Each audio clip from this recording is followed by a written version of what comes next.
We say bye to everybody. See you guys. Have a good one. Ciao. Yes, yes, yes. What is up, beautiful people? Welcome to the How to Trade Show, formerly known as the Midday Show. That's your boy, Joey Options. It's supposed to be Satay today, but she's a little bit under the weather, so Joey, nice enough to step in. Appreciate that, my man. Yeah, and we obviously wish Sataya to get well as soon as possible. Yes, as soon as possible. All right, let's do the shout out over here as people weaseling their way on in from the other stream. We already have Robbie V, Proper Dang Paradox. We have 7 Lumi, Alex Goyas, Juan Padilla, Pitchbull, Paul Goodson, the Gatekeeper joining us as well. Shout out to Brian Thompson and Ronaldo. Shout out to Scott H. We have Kalua, I like that name, enjoying the fun with Josie and Laura Sanchez as well. Scott Edwards, Ari Pages, Ultra. We got Big Spile. There will be blood, he says. Mary S. Lyman, happy Friday to you too. Alex Davis, Oscarito. We got Frank Handley, Marcos, Trader Rob, and Jesus Garcia. We got Redna. We got Moy. Oh, yeah, I like that one. We got Triple D, Go Explore, Keith Boone, RFID Trader. Okay. All right. Corey Pratt, Brian Castillo, and April joining us as well. Donnie Zimbabwe, one of the OGs. We got Ryan Pedrick, Peter Ransom, and Daddy Gator.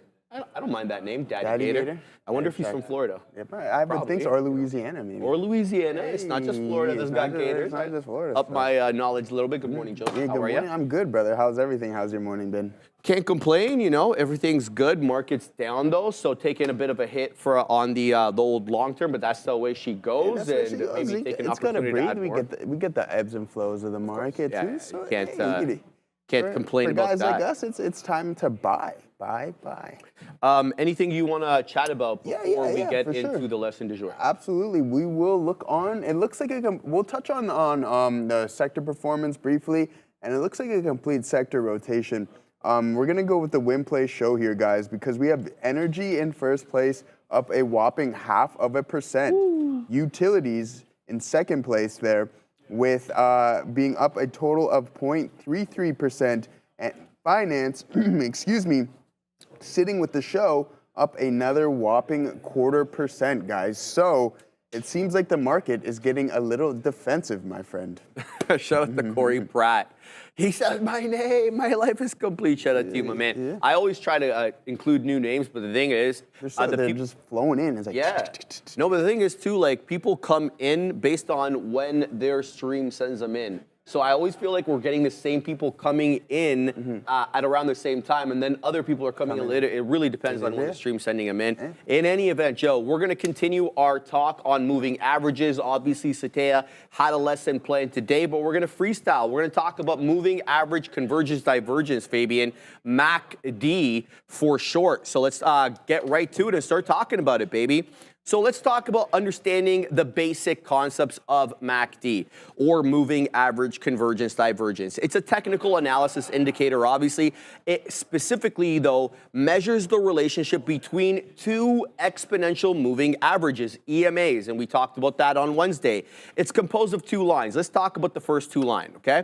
First 2 lines. The MACD line, that's the first line we're going to talk about. This line is calculated by subtracting a longer period EMA from a shorter period EMA, and you get the difference and you chart that on the line. That's basically that. Then the second line is the signal line.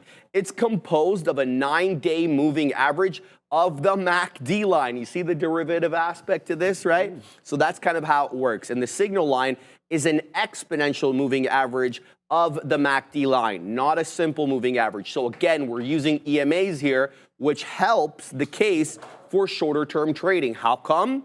Because let's refer back to our lesson on Wednesday about moving averages, where we made the point that the exponential moving average was better because it weights the more recent price action more heavily than the more historical price action. So it's better for the shorter term trading, okay? Or shorter term swinging, whatever you want. We got to pause the lesson because Big Spile's dropping cash in the chat. He's feeling himself today. He's holding puts, and he's probably printing up a storm. Shout out to Big Spile with that $50 super chat. You will have to speak up.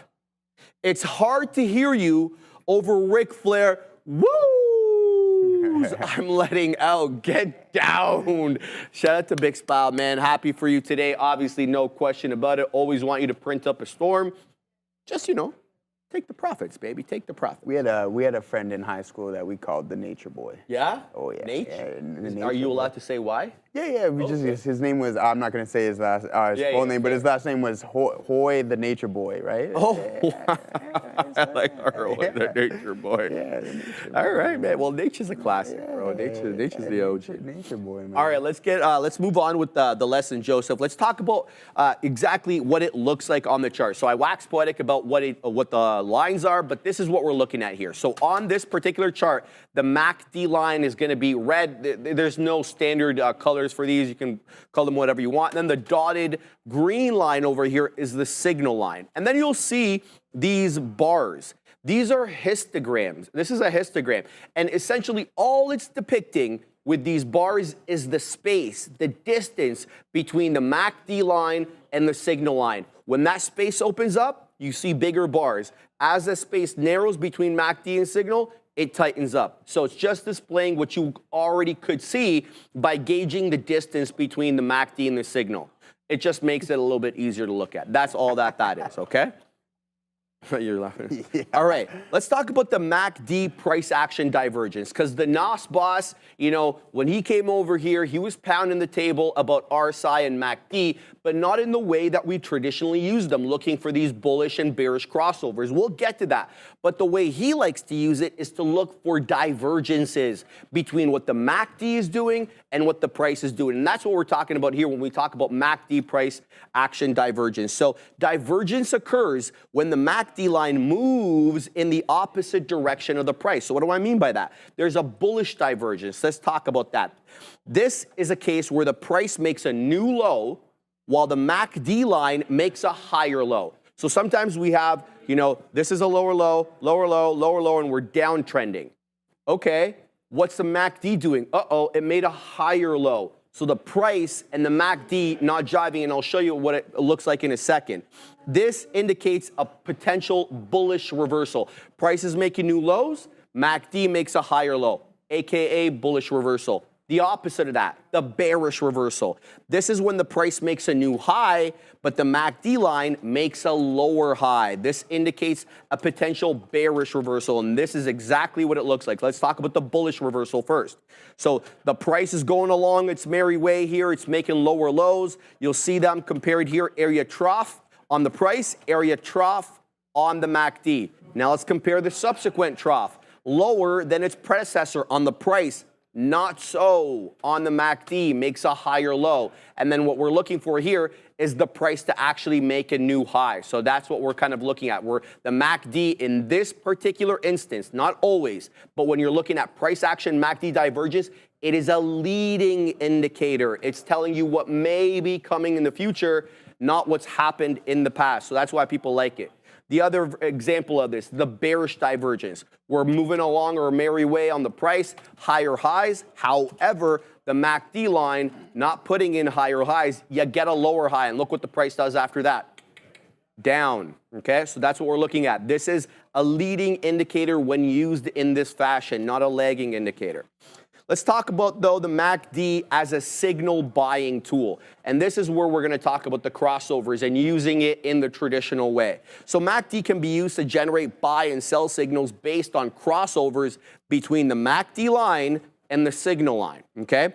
Let's talk about the bullish crossover first. This is when the MACD line crosses above from south to north, above the signal line, indicating to you a potential bullish trend reversal. Conversely, the bearish crossover. This happens when the MACD line crosses below the signal line from north to south, and it's indicating to you a potential bearish trend reversal. But when used in this fashion, MACD is a lagging indicator.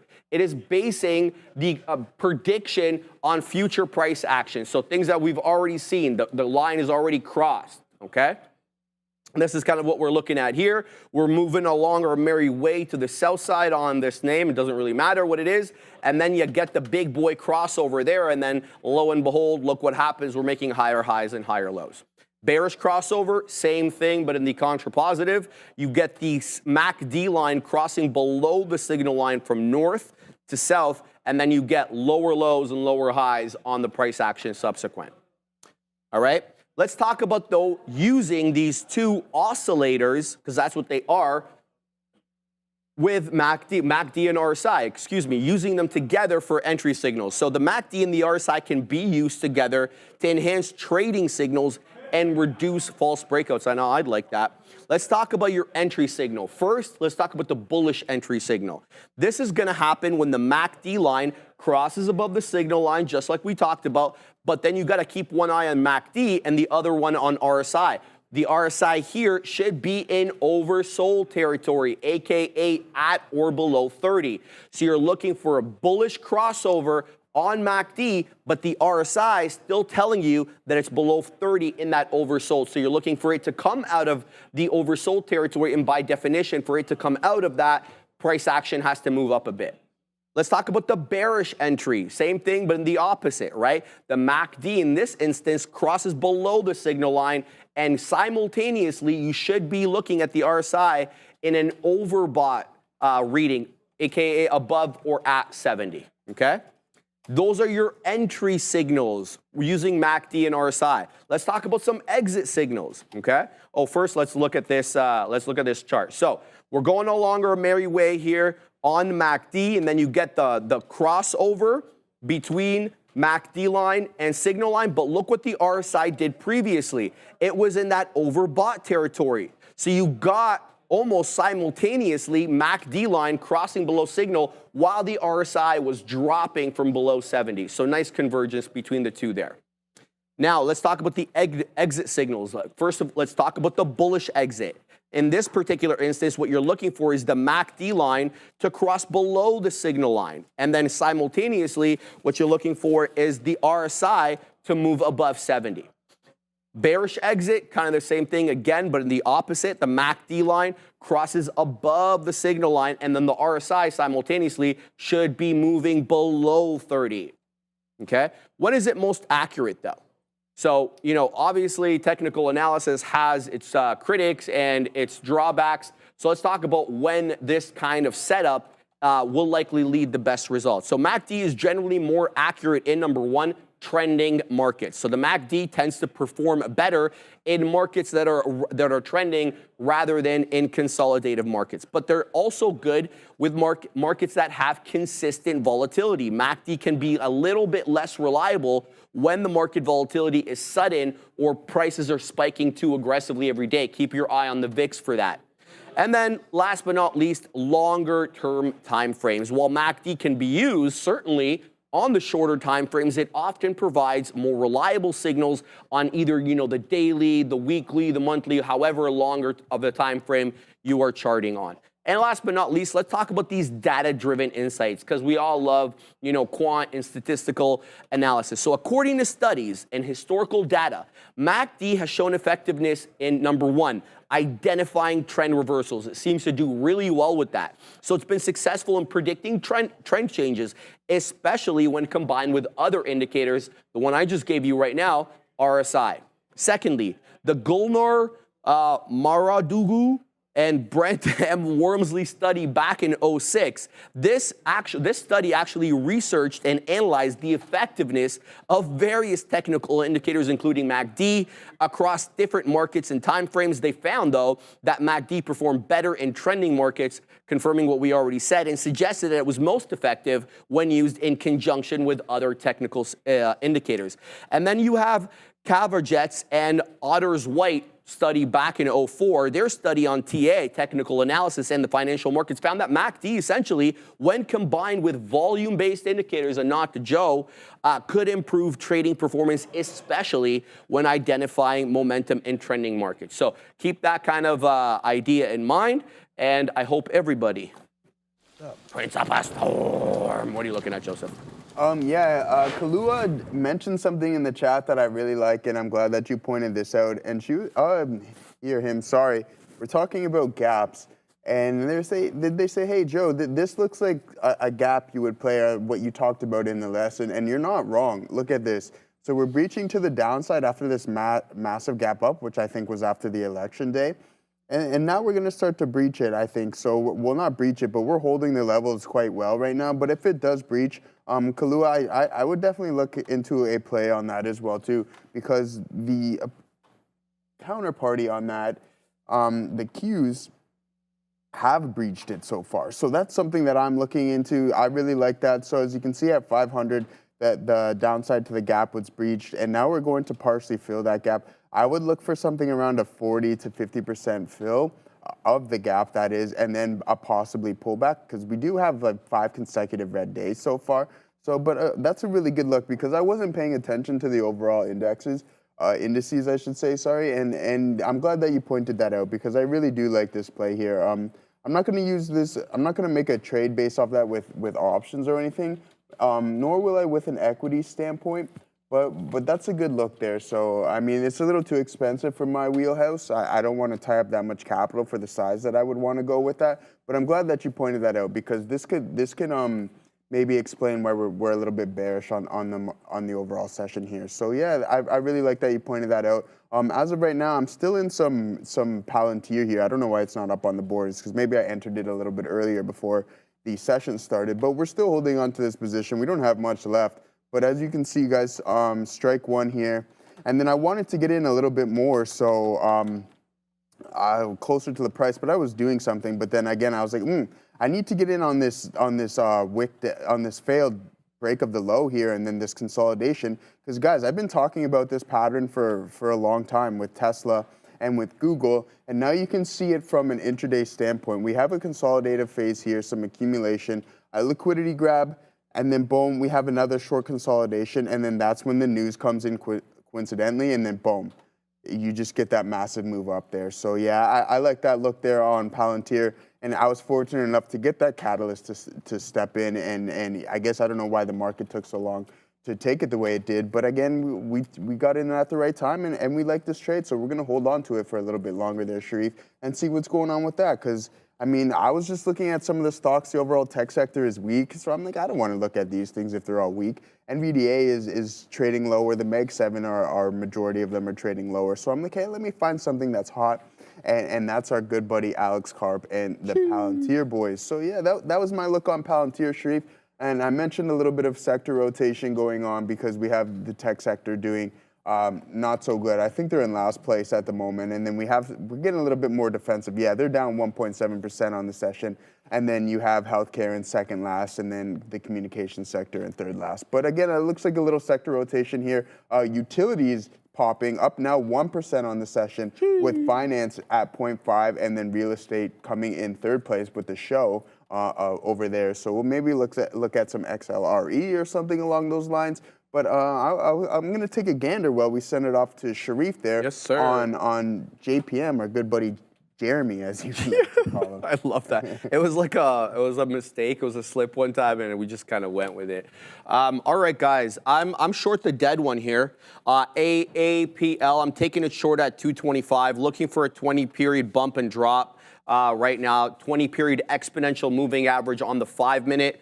That's what I'm looking for. Apple weak today. I mean, the MACD 7, they're all kind of weak. All right, we just wet our beak there. Let's see if we can wet our beak a little bit more. I'm waiting at 90s. I got 95s. Let's see if we can get 90s here on AAPL. We're probably going to have to wait a little bit more. I was looking at the future as well. Nice little bump on the future into the 10 exponential moving average on the 5. But yeah, there we go. We got the fill again there on Apple. So we'll pack our patience, see a bit more. 225.25, and I'm gone on this trade. So we'll look to scalp on AAPL. I'm going to sit at 85s for the next little beak wetter there. We'll see what we get. Let's bring in the side chart and have a look at the MACD 7, and then we'll kind of do a little bit of a future small cap gapper analysis. So I guess we'll get back from that. Or we'll get to that once we get back from Adara at the green screen with Sector Watch. During this segment, what I like to do is take a look at some of these names on the S&P 500 that maybe we haven't discussed as much, or just go over some catalysts. I like to look at things that are having big moves to the upside or downside on the day. So you can see there's a lot of weak sectors. So we're going to focus on sectors that are weak as a whole and talk about the catalysts moving said sectors to the downside. Also, please don't forget to vote for your ticker of choice. Just go in the chat, !join, space, $, and whatever ticker you're looking at. It can be a mega cap name or it could be a penny stock, as long as you go in that chat and you have that vote, because the top 5 tickers will be covered by Sean and Obi during the afternoon rundown at 2 p.m. You have until 1:50 to get those votes in. We're going to start here with some weakness in the health technology sector. I have LLY up here because this one has been pretty sharply weak here, down about 4%, but maybe trying to find a bit of a bottom around the 750 level here. This sector is moving to the downside on the announcement that Robert F. Kennedy Jr. is set to be appointed here as the Secretary of Health and Human Services by President-elect Donald Trump. This is going to, of course, be effective when he takes office in 2025. But he's known for being a little bit of a vaccine skeptic, RFK Jr., so that's sending a lot of these vaccine-related names sharply to the downside, despite a $1,000 price target just coming in here for LLY this morning. Other names in that sector include mRNA, PFE, and NVAX. We also have PEP. This is Pepsi, but a lot of these food and beverage-related consumer durables, so Monster Energy to the downside here, Mondelez, Keurig Dr. Pepper are trading lower. Again, this has to do with Robert F. Kennedy Jr.'s Make America Healthy Again, as you know, as it's been kind of put there. So we're going to have to keep an eye on this sector as well with that catalyst. A different catalyst, though, moving this whole producer space to the downside, producer manufacturing to be specific. We have Applied Materials here down about 8% on its earnings. They actually did beat here for adjusted earnings per share. They missed on non-adjusted, and they beat on revenue. But analysts, including BofA Securities and Wells Fargo, cutting their price targets on the stock. Clearly not well received, but LRCX and APTV also trading lower on this catalyst. Make sure you get those votes in, guys. Back to the Bash Brothers. I like that. The Bash Brothers. Thank you very much for that, Adara.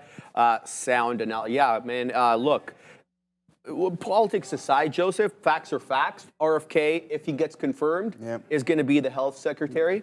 You know, whether you like that or not, if he gets through the confirmation. And that means that there's going to be certain stocks that we can trade. Yeah, absolutely. We got the likes of MindMed. We've got the likes of all these other companies, psilocybin-based. You got anti-vax. Or I'm not saying he's anti-vax. That's not what I'm trying to say. I'm saying the vaccine-related names could suffer as a result of that. So there's stuff to be had, dude. Well, and I mean, if they haven't suffered already, like just look at Moderna and Vax and Pfizer. They took a bit of a hit today. Yeah, exactly. Yeah, so yeah, exactly with that. And I mean, Pfizer, we were talking about Pfizer the other day, and it was in play today. I'm sure they reported this morning. Obi would know. So if they reported this morning, I mean, this stock for the past decade or so has been trading around the same price other than when COVID. So I guess you're just holding on to that thing to collect a dividend. You're not looking for price to appreciate with Pfizer on that one. But I know Josh Brown likes Pfizer, and he grabbed some Pfizer I like it too, not too long ago. But again, if you pull, since we're talking about it, let's pull up this thing. Yeah, I'm gonna grab. It's bleeding still, Joe. Yeah, I'm gonna pull up this thing from a daily standpoint, and I'm like, I don't know. This is not something I would want to have in a long-term portfolio. Like, I don't know. If we can pull up my chart here, you tell me. That's me, not my chart. That's me. All right, maybe we don't want the chart up here, but that's okay. We'll hold off here, and we'll see. But this is a prime example of something that I would not want in my portfolio, and that's Pfizer. Even though we may put in a potential bottom here, but again, look, who wants to own this stock? Do you want to own this stock? Look, Joe, no, not this price. But like, you know, my fam, we're involved in the pharmacy biz and stuff like that. We're still dispensing a lot of their drugs, Lipitor. Oh, I'm not saying that they're so bad. What I'm trying to say is they could have a product pipeline. That's the thing. But with the technicals, absolutely not. I mean, like, look at from COVID. I mean, they got the COVID pop and everything. That's totally reasonable. When they released Viagra.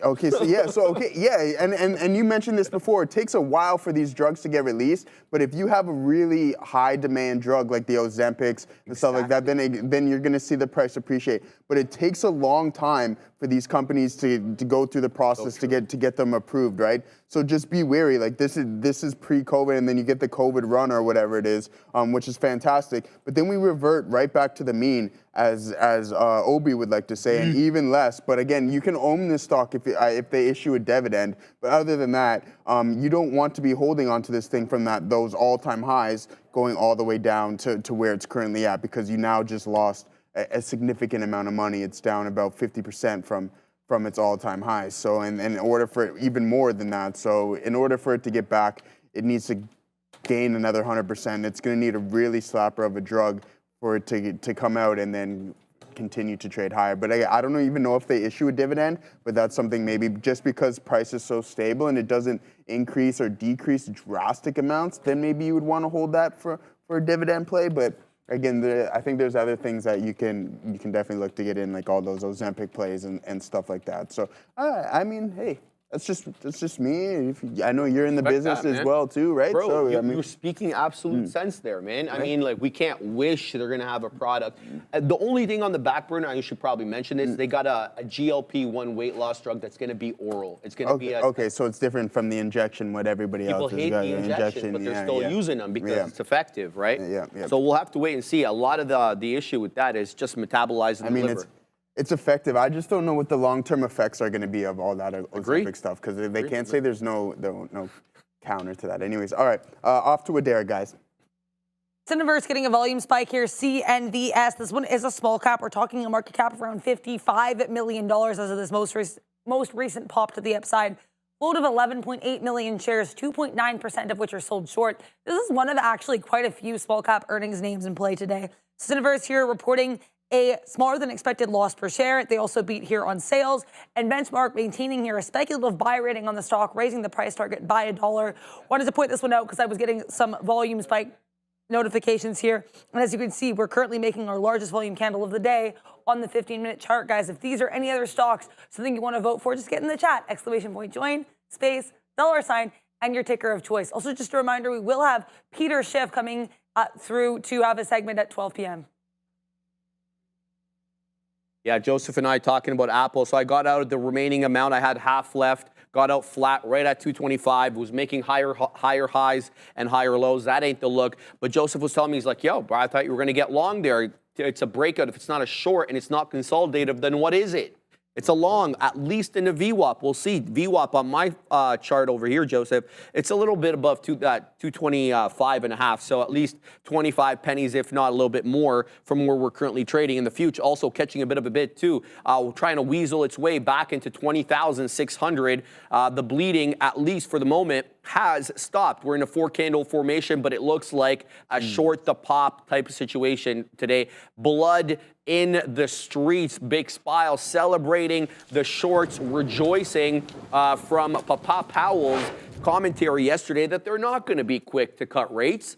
Why would they be? The economy isn't hurting. It's not on like this side of the border where we're, very, very lackluster in terms of GDP growth. That isn't the case south of the border. So what would be the purpose in cutting rates? Or so the argument goes. So we'll have to wait to see how all that goes. But the market did not like that commentary, especially having priced in at least one rate cut left, I believe. Sorry to interrupt you there, but 1% is embarrassing. And what GDP? Did you see the Canadian GDP? Yeah, the Canadian GDP. It's embarrassing. Yeah, it's absolutely embarrassing when I read that 1%, a whopping 1%. And that's a best case scenario. I'm willing to bet that it might even be that high. Exactly. The thing is, Joe, you're not going to convince me that we don't have amazing talent on this side of the border with the immigration. We just don't have the companies coming and setting up shop here. Well, why would they do that now when they're going to get an increase in capital gains tax? So why would you invest in Canada when you're going to have to pay more tax on Say the, more, on my the, man. Right? So, say more. Yeah, well, that's just what it is. Anyway, we're not going to wax poetic about Canada and start dragging its name through. Well, anyway, we already know what's going on there. Yeah, we're not going to drag our own country through the mud. Yeah, well, but, I mean, hey, facts are facts. Yeah, bro. they are.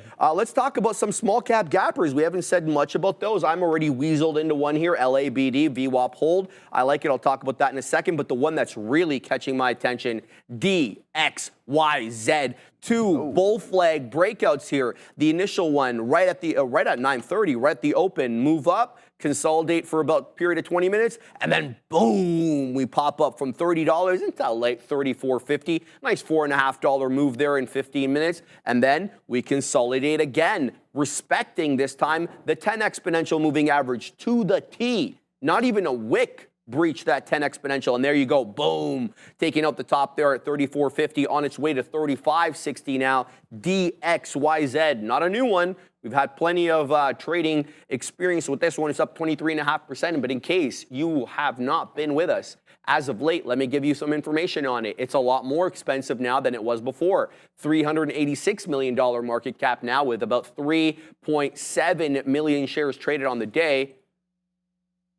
And what is DXYZ? Sorry. DXYZ. Yeah, I'm just trying to find the flow. But in any event, can't find some information on it right now. Don't know why my platform's acting up. In any event, it's very spready though, okay? You can just see that by how it's moving. It's bouncing from 34.90 to 35.15. So that's 25 penny spread. I haven't even looked at the book. So if you're gonna get into this one, be ready to manage risk in a sound way because it's definitely moving. Then there is some others that are giving up the ghost right now. Case in point, SPPL. Beautiful, look up. Initially, right at the pre-market high, right at the pre-market there, 8:30, we get that pre-market high, definable pre-market high into that $1.64. We take out that high. 382 million. 382, appreciate that. 382 million on DXYZ, guys. So on SPPL, though, we get into that 178. Now we're giving up the ghost. Now, I'm not going to base any trade on SPPL here on VWAP because it's shown its propensity not to respect VWAP. What it does seem to have some respect for, at least we'll see, is the 50. So let's see if this candle over here wants to hold up above that $1.30, $1.35, can weasel its way in. I can take this back north, maybe above that 150 area where VWAP is currently hanging out. So SPPL, not a bad look so far, but yeah, definitely not my favorite. DXYZ is the big boy mover though, at highs right now. Predictable pattern, 2 bull flags, 2 continuations. Let's do a little bit more charting actually on DXYZ. Let's weasel in to that 4 hour, see where the levels are. Okay, so we definitely have some areas of resistance here with which to work. Initially, this is the one I'm gonna be looking at, that $40 level. So $5 from here, there's a bit of a high there from 8 a.m. A few days ago that rejected off 40. And then there's also more levels around there from November 8th that also rejected off 40. So this could find its way into that 40, could be an interesting short. We'll keep an eye on that, Joseph. What are you looking at, though, in the meantime? Yeah, I'm still holding on to some of this Palantir, Sharif. It's turning into an absolute face slapper here because this thing is still crawling higher, and then you see all these orders stacked up on the ass. So we have an imbalance on the level 2 here. So guys, it's still crawling higher and higher. It's looking like 65.33s is going to be the next target, and then we can still build because that ladder is there. But maybe it's clearing off a little bit now. But those orders have been taken off. But I mean, this thing's been roaring all morning, and I didn't even look at it until later this afternoon. So I'm glad that we found this one here, guys, because it's turning out really well. But someone in the chat, don't think I forgot about you. You asked me to look at Disney. I mean, I like Disney, especially because they're now becoming more profitable in the streaming business. So, I mean, there's nothing you can go wrong with them. And now it's the parks that Sharif was saying that are leaking a little bit of money. So, I mean, if they can get everything moving in conjunction, then this thing can absolutely turn it around. But from an all-time perspective, this is a tough hold, right? You don't want to be holding on to this stock for too long. And guys, I'm going to just get into the basics. From a technical standpoint, I like these signals. Am I going to classify it as a short right now? No. Wait a little bit, because if the street really likes the report and it continues to the top side, if it breaks that, then this signal can be invalid. So just wait a couple sessions. But if it fails to break this high, maybe you get a little bit of a pullback with a small breach. Don't look to fill the full gap, maybe about 20 to 30% of that gap. You can possibly make a trade. But again, as I mentioned before, if it breaks the high, then you have to get out of that one, because then therefore the thesis isn't valid anymore. But here we have a Palantir starting to pull back a little bit, rightfully so. It was roaring up 10% on the session. And Disney putting in a solid session as well here too, as I just displayed. But guys, let me know what you're looking at in the chat too, because I didn't do too much due diligence this morning, so I didn't get to run my scans or anything like that. But I mean, let me know what you guys are looking at. The overall market's pretty weak, putting in a lot of consecutive red days here, which I'm not the biggest fan of. But again, it's all healthy market movement. At least we're not pulling back a ridiculous amount here. And we'll take a look at the cues from a daily perspective as well too.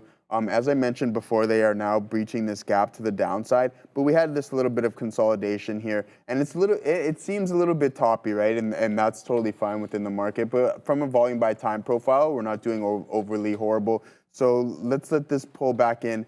Maybe we're just looking to get a little bit cheaper in price here, because when NVDA reports, and if it decides that it wants to move, best believe it's going to drag the cues and the overall market with it. So be prepared for that. But as of right now, we did breach the gap to the downside here, guys, and we're looking to fill partially a little bit of that gap there as well too. So we'll continue to look at that and monitor the overall market. We are down about 2 1/10 on the session, which is it's all right. It's not horrible, as I mentioned before. At least we're not down a whopping 5% or something like that, which would be pretty hefty, I mean, in the terms of things. But again, slightly toppy market, rightfully so. We went on that absolute monster run after the election. So, I mean, expect a pullback and for people to start taking profits there. What do you got going on, my guy? Yes, sir. I'm back short Apple, already printing on it again. Kind of a bit of a nicer rejection. It didn't work up into the...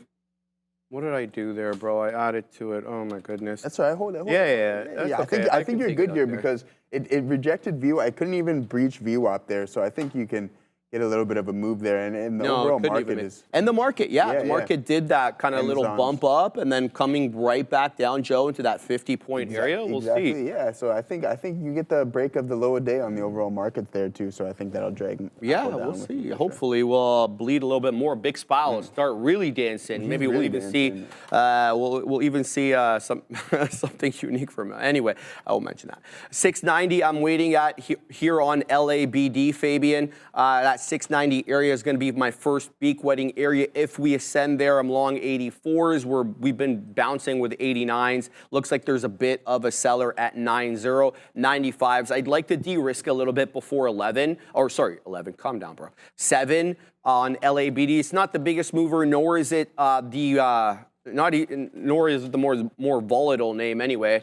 So we'll look to extract a little bit of profitability off this. This is, by the way, it's an inverse. It's a 3-time inverse of the biotech space. And we know why that's moving down, obviously with RFK being nominated. So the fund seeks daily investment results before fees and expenses of 300% of the inverse performance of the S&P biotechnology sector industry index. So yeah, that's what it's doing there. Let's see what Apple's doing. So I didn't get that quite fill at Apple. I'm going to leave this with a bit of a tighter stop because I don't know. Apple was running up yesterday and it really shouldn't have been because there was really no explanation for why it was running up. So if it's going to continue to kind of have this unusual strength in the face of market weakness, I'm going to keep my stop super tight. So I've moved my stop down from the $0.25 to 15s now that I've been able to extract a little bit out here. So if we get stopped out, all good there.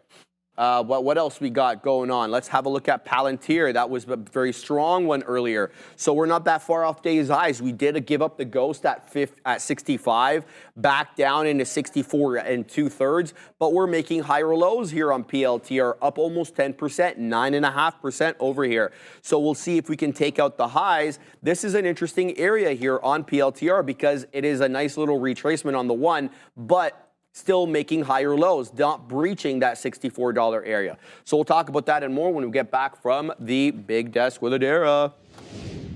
We're going to do today is take a look at some of these earnings day one moves, the names that reported last night or before the bell this morning, see what they're doing. Two of the bigger or like larger market cap anyway earnings names here were Alibaba this morning and Applied Materials last night.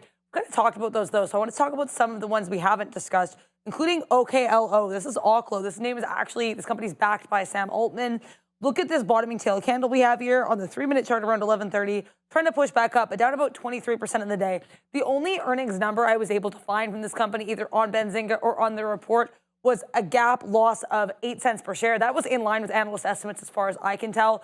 Generally seems like a pretty positive report. They said they're planning on submitting their combined license application to the U.S. Nuclear Regulatory Committee during the first half of 2025. Also, earlier this week, they had a positive announcement with regards to partnering with some major data center providers for delivering up to 750 megawatts of power. So it seems like a good space there for the company doing well there. ASTS, though, this one down here about 14%. With ASTS, you do have to mention the almost 34% short float, 33.9% of the float of AST Space Mobile is sold short.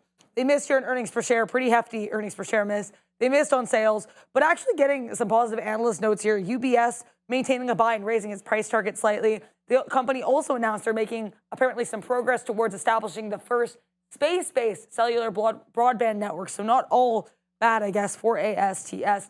Now we're going to talk here about earnings on watch. Of course, next week we've got some bigger names later down the pipeline in the week. Wednesday night, we're going to get the triple whammy of NVIDIA, Palo Alto, and Snowflake earnings. But coming on Monday morning, we're going to get reports from Bit Digital and BitDeer. BT here, we're looking for losses of 3 cents per share, revenue of $22.9 million. Then BTDR, analysts are looking for 19-cent loss per share and $79.6 million in revenue. Vote for your tickers, !Dwayne, space $, and your ticker of choice. Back to you guys. Joseph, what do you got there? Yeah, I'm just looking over here at Amazon because I want to see what's dragging the market down. And excuse me, Amazon's down about 3 3/4 there. Excuse me.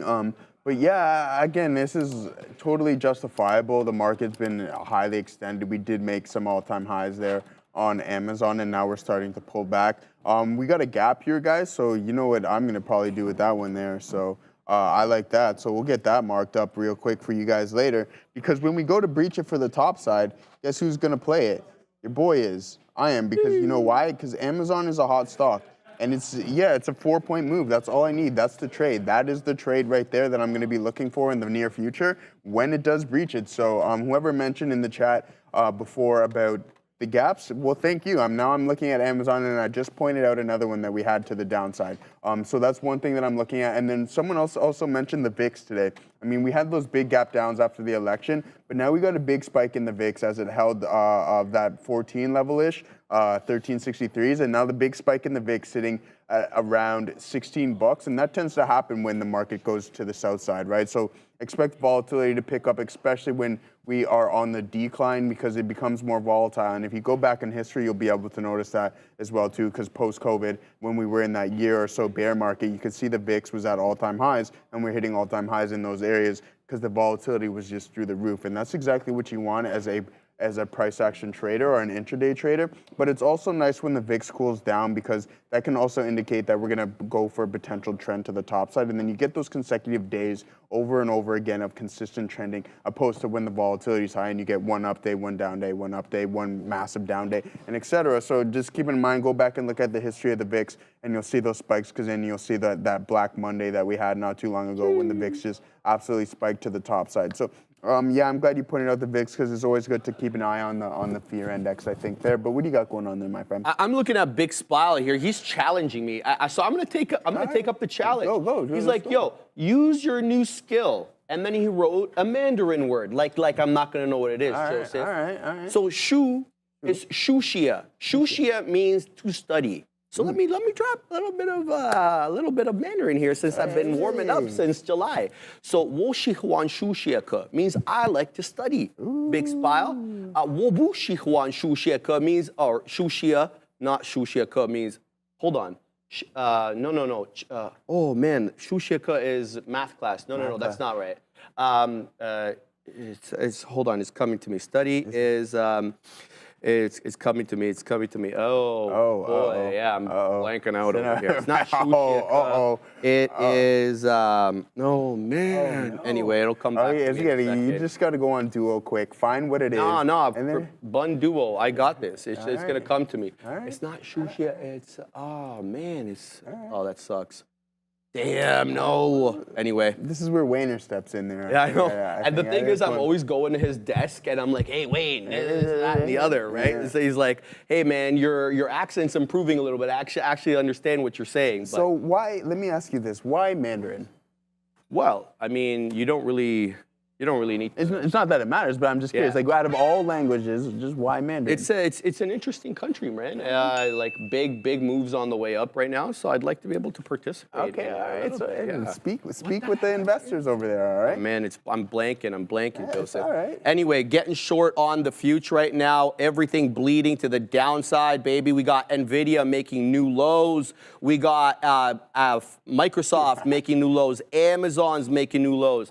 Tesla a little bit off the top. So we're going to try a little bit over here, Joseph, just to stay interested, because there's not much that I'm liking right now. So we're going to look to wet our beak here a little bit to the downside if the future wants to make a move to the downside. But I don't mind adding into about 20,050 or so. What are you looking at? Yeah, I'm still looking at the market just slowly drag lower and lower and lower.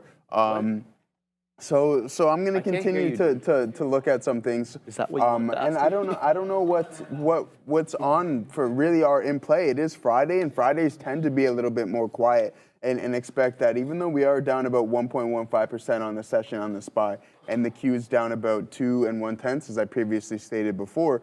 So that's okay, but again, it's Friday, so I don't have any doubt in my mind. It's a little bit quiet. We had a hectic week last week, so if the volume steps off in the latter half of the session, then that's just totally normal, because that's what I expect on Fridays, to get a little bit more quiet. Wall Street is done what they had to do. They've made their money. Now the boys are probably going to go out and have a couple drinks after that. But again, I'm just here sitting.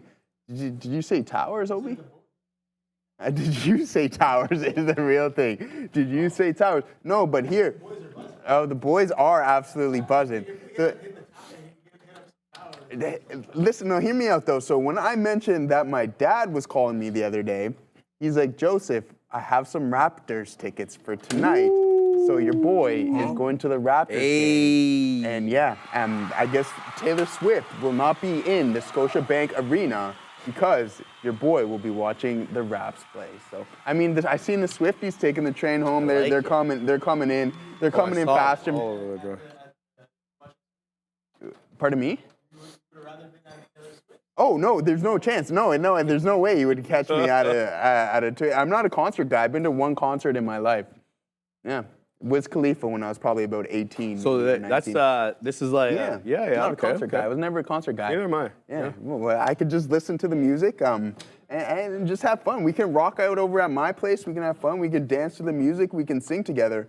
But I'm not putting any more money in the people's pockets who have more than me. So yeah, that is my look and my take on concerts. What do you got going on there? Yeah, same in the future, but 10 pennies out of the money right now. Just keeping my eye on the trade. There's not a whole lot going on, at least in my world right now. Let's flip to the other small cap gapper. Looks like we got one quick fill there at 690, but we didn't get the fill at 695. We'll continue to watch this one. It's still making higher lows and higher highs, so don't want to be quick to decide what to do with that one. Keeping my eye on some others as well. NVIDIA continuing to bleed to the downside, very much near low of day now, testing that 142 level. So we'll see exactly what we get. We won't get upset, but we're looking for the shorts now, because just everything and their mother's cousin is bleeding. So going to set up some orders possibly here if we continue to bleed down. What else we got going on? What are you guys looking at in the chat? Throw it up. Let me know what you guys are looking at. I don't have a whole lot today. Just keeping my eye on Google. Google's working back into that 172 area. It's also at the 20 exponential. So you got a bit of a different look right now with some of these Mag 7s. Like, for example, Tesla and Google. Well, they're, a little bit less bearish than the others. Google's still negative 1.9%. Tesla up almost at the highs, 4%. But when you compare it to some others, well, everything else is down.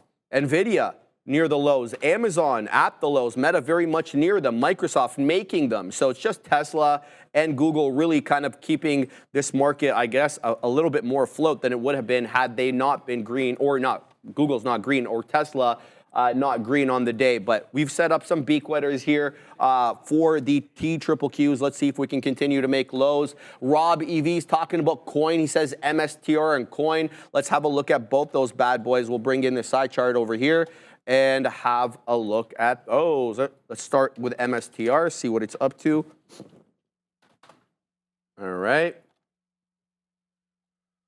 All right, so MSTR a little consolidative. It's got a bit of a top here going back to the pre-market in and around 342, kind of in no man's land at the moment. Well, actually, that's not entirely accurate. It looks like it's holding VWAP with higher lows. So this was interesting here. If we can hold this 334, 335 area, this thing moves dollars at a time though, so you got to be ready for this one. We could maybe possibly take out the top at 342 and the pre-market high. So the pre-market high and the after the bell high pretty much the same, about 50 pennies or so off each off the level. Let's look at coin. This is the chart on coin. Coin looking a lot better here. Really respectful of the 10 moving average on the 5. look at this. So we're consistently making higher highs and higher lows, but for the last 15 minutes, we've had really a lot of trouble taking out 292. So kind of candles of indecision here where the wicks are equidistant. So unsure what to make of this one, but coin looks certainly a lot better than most of the stuff we're looking at today. So we'll maybe have to look at crypto here since it's looking like it's going to bleed a little bit more, but we're printing nicely on the future, taking a couple of, or we just got one out so far. Next out we're waiting at here, low 60s. Let's see if we can print on that one as the future continues to make lows, led by NVIDIA continuing to bleed. NVIDIA at lows, Amazon at lows, Meta continuing to bleed, but the dead one and Google and Apple, and Tesla continuing to keep this market up a little bit over here. So we'll pack our patience, Joseph. What are you looking at? I like that you mentioned Tesla because I'm going to pull up to, as you referred to, as the cyber one, the Cybertruck guy, the cyber guy, Elon Musk. I like it. Well, I'm a big dystopian guy. I like dystopians. I like the Cybertruck, so they're pretty cool. Starting to see them a little bit more in the streets of Toronto now, which I think they're starting to hit the deliveries up here in Canada and stuff. So that's pretty cool. Nice seeing those things around here. Definitely different than any other vehicle on the road right now. But again, here and to speak of different, it's moving against the market, up 3.8% on the session, recovering a little bit from when it went on that crazy run. We now have Elon in the Department of Efficiency. So here we go, and I'm glad that we've seen this here, guys. This is a prime example. This pullback volume is something that you want to see, and then we want to see buyers step in and re-engage, and then hopefully we can continue to move to the northeast here and potentially make new all-time highs, well, not all-time highs, new yearly highs on Tesla. And then I mentioned this before. I don't think it's too long before we have a 4 in front of Tesla, so it's only a matter of time. I'm not saying it's going to happen immediately, but eventually it will happen. I think that's my opinion on it, my 2 cents, because I do have Tesla in the long term as well. So it's my second or third. It's my third biggest holding in the long term, and I'm going to hold it. And I have an amazing price on it because I'll tell you one thing right now: when Tesla was selling, I was buying all the way down here. It was just like selling and selling. So I have price somewhere in this area, and that's exactly where I have it. So I'm sitting on some nice shares there with a great price. So there's no reason for me to let go of this stock, especially if it's continuing to work. And now that we have Elon working in Parliament, or whatever you want to refer to, he's in the government now. So, I mean, this is only good for Elon, or not only good for Elon, but this is great for Elon because now he can push his agenda slightly faster, and then he can catch up to Waymo, right? And start taking market share from those guys. Can I buy a cyber cab? Like, who's that? No, the cab. Right. What is that? We're thinking probably 25. Because then why would it? He's saying it's only about 20 to 30K. So if you can drive around in this driverless cab, why can't I just buy one and then have the cab drive me around like it's a day-to-day? That's what the whole idea is. Is that the whole idea? Okay, all right. Make money off it too. Like, so you're at work and you can just let this around. Yeah, that's the move, right. Joseph. I'm serious. Well, that's a great idea, right? So while we're sitting here in the office, your cyber cab is off just moving around the hectic streets of Toronto. Okay, all right. That's a great perspective. I never thought of it like that. That's a fantastic idea. So making money while you sleep, guys, and that's what you do. So maybe we'll get in one of those when they come out. If they're only 20, 30K, we'll look to grab one, I think. All right, I'm going to just cover my trade quickly because I got to weasel up to the big desk because we got to set up for Mr. Adam Schiff, or Peter Schiff. Sorry. I'm a little bit tired today, so... Up for somebody. Here's what I'm looking at right now. I covered my position on the future just because I have to get up, but we've already done really well on this. Wet my beak there into the low, so added obviously at 90. Not really believing in the pop, so I'm covering this position for just because I got to get up off the desk. But this one, I think I'm going to cover because it is not setting up in the right way. So LABD, this is not what I wanted to see. I didn't want to play a range off VWAP, a 10 penny range between 680 and 690. So that's not my move. So if it's coming back into my area right now, I'll be flat on it. So I'm going to take it out over here. There's not much in the way of small cap gappers moving today except DXYZ. And this one I'll have to really focus on for that one. So I want to leave you guys with this one because this one is still setting up 20% right now at the 10 exponential moving average. And if you've looked at what this one has been doing with the 10, it's been awfully respectful of it. Doesn't mean that it's going to last forever. I personally wouldn't have anything off the 10 right now. I'd be waiting at around 32.50 to 32.75 for a VWAP retracement. That's how I'd play this, but it's really the only one that I really like right now, DXYZ. Unless LABD makes me feel bad for taking it out here, it's not setting up in the right way, despite the fact that it's above VWAP. It's not doing enough volume, and Joseph would probably tell me the volume's dropping off. That ain't a good look. So we're gonna pack our patience, see if we can do a little bit better on some of these small cap gappers once we do get back from the big kicks. Joseph, so I'll send it to you. Yeah, absolutely. Street's gonna do his interview, so I'm looking forward to that. That should be an action-packed one, I think, too. So he's gonna crush that out of the ballpark there, guys.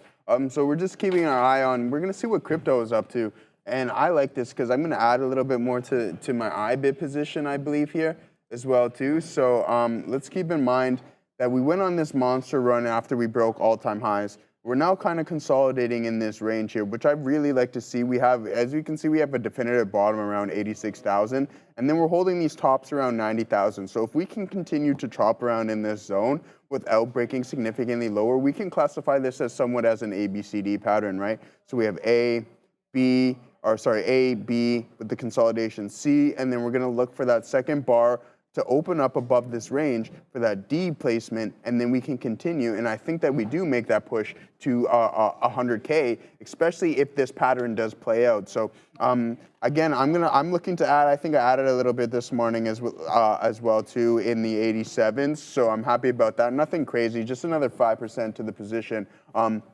Robbie, yeah, BTC looks bull flaggish. Yeah, and I totally agree with you. Whatever you would like to call it, ABCD pattern, bull flag. Got the hiccups here today. Yeah, I think at some point, if we do open above this range, I think we're going to be sitting and looking for that move to 100K. So I think the room is going to be buzzing with that one. I'm going to be buzzing on that one because we are adding into this position. And as I mentioned to Obi and Sharif before, I am looking to make this thing gigantic.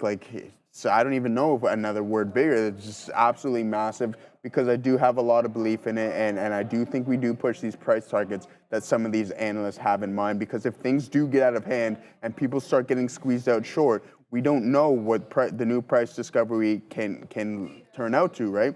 Also keep in mind, we're still only in year one of this current halving cycle. The next halving cycle isn't until 28, so keep that in mind. So there's a lot of time and a lot of room for this thing to continue to move before BTC goes into that next halving cycle, all right, guys? So keep that in mind. I'm always gonna have my eye on BTC. It's fantastic, it's been fantastic for me ever since I figured out about crypto and I started investing into it. So I can't go wrong, or I can go wrong with it, but I do like it. It's treating me very well, so I'm very fortunate to have BTC. So why do options sometimes look like this space? $8 call next week, $13, 10.5, 11, 11.5 call, $75.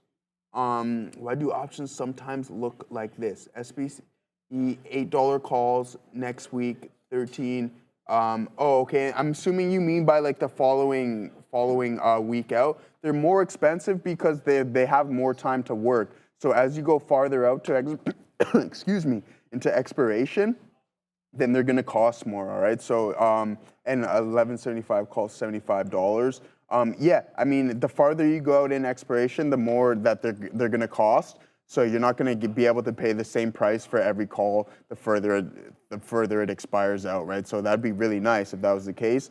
But I think that's what you're referring to, Nicole Harris. So thank you for the super chat, first of all. But yeah, the further you go out in expiry, the more time the option has to work. So therefore, that has to be priced in as well too. So because it being further out, the more ability it has to appreciate over time. All right. So I'll look into the SPCE calls for you as well too.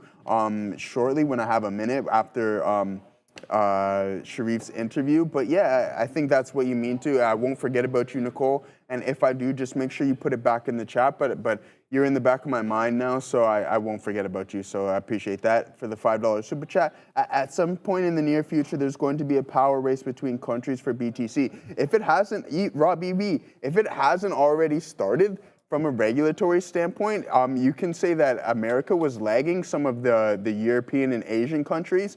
But again, now that we have these ETFs, and I'm pretty sure Australia opened up their own BTC ETF as well too. But I mean, from an ETF standpoint, they're definitely leading. They're leading. The states are leading in inflows, and it's only a matter of time until you are right. I think until countries look to put this on their balance sheet and have this in the treasuries, and then after that, it's just going to be an absolute feeding frenzy in that standpoint, if and when it does happen. Because I don't think countries like to miss out on large amounts of money, and so far that's what BTC has provided nothing short of. All right, so people have had crazy returns. I don't know if someone can put in the chat from inauguration, from when the ICO, the coin initial coin offering, to where it is now, what the percentage gain is on that. Please let me know in the chat, because I know it's thousands of percent. So a lot of countries don't want to miss out on that. So put that in the chat for me, guys. What is the percentage gain from the ICO to today? And let me know what that is. It's something absolutely ridiculous. If anybody knows about that, that'd be fantastic. And let me know, because I'll be looking to see what can be potential for the next halving cycle. I know usually it's cut in half, the percentage gains, because it's significantly harder to continue to keep moving that large percentage metric. But again, time after time, we're going to see this thing appreciate, I think. Yeah, time after time. That's what you're singing, right? Yeah.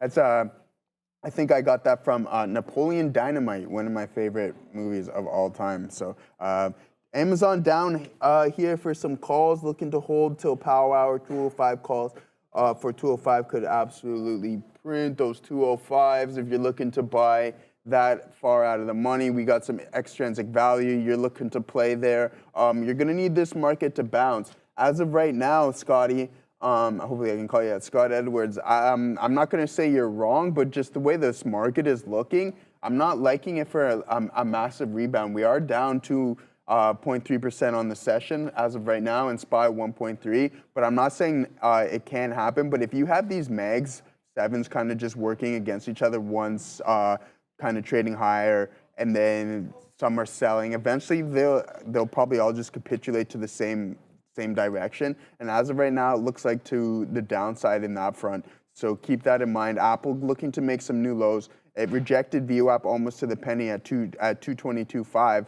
And then now making a test for the low a day. So keep that in mind. I'm not saying that the bounce can't happen, because as of right now, it does look like it's happening. But if you can catch a couple points on that, or even like a small percentage gain, if you're going to try to catch the bottom on that, I would just definitely lock in those gains, Scotty, and then just be like, hey, that was a nice little 0 DTE trade there, and I gained some extrinsic value on that front. So I don't hate that look, but I think in this market, and it being a Friday, to get those massive rebounds leading into the latter half of the session, it's going to be a little bit tough. So yeah, Scott, I know you're always in the chat, Scott. So anytime, man, anytime when I see you guys, the consistent ones in the chat that are always asking questions and like say, hey, look at that. Yeah, you're going to be a priority. I'm definitely going to say what you guys are up to, because I appreciate it, and I like talking with you guys and seeing what you guys have potentially up for grabs as well too. So yeah, and 2NY10, I see you in there. So I've also noticed that the less time that your option has to reach your strike, the harder it is to get gains.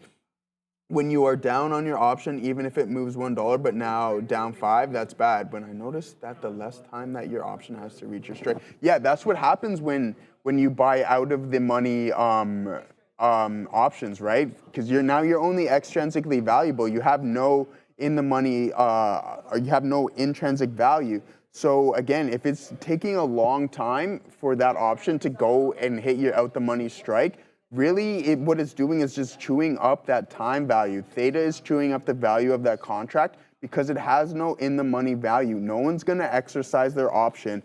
For your example of 2cent NY, and for the Amazon example, it's like, okay, yeah, you can buy those 205 calls that expire, but the chances of Amazon hitting 205 are fairly low. But what you can do is collect some intrinsic value, because if it doesn't reach 205, no one's going to exercise their option for a loss. So it's just going to expire worthless. But when you're so far out the money and you don't give yourself that much time, and you're like, why aren't I gaining any value? It's, well, one, because probably your option took a long time to start appreciating, and then by the time it goes to get close to your strike price and even goes above your strike price, you're like, well, why haven't I made any money on this? It's because you paid for it and you only have extrinsic value on that contract. So at some point you need to realize your break even, and you need to get into a point where you need that asset, the underlying asset, to continue to appreciate significantly in order to become for it to become in the money. It's money investment. So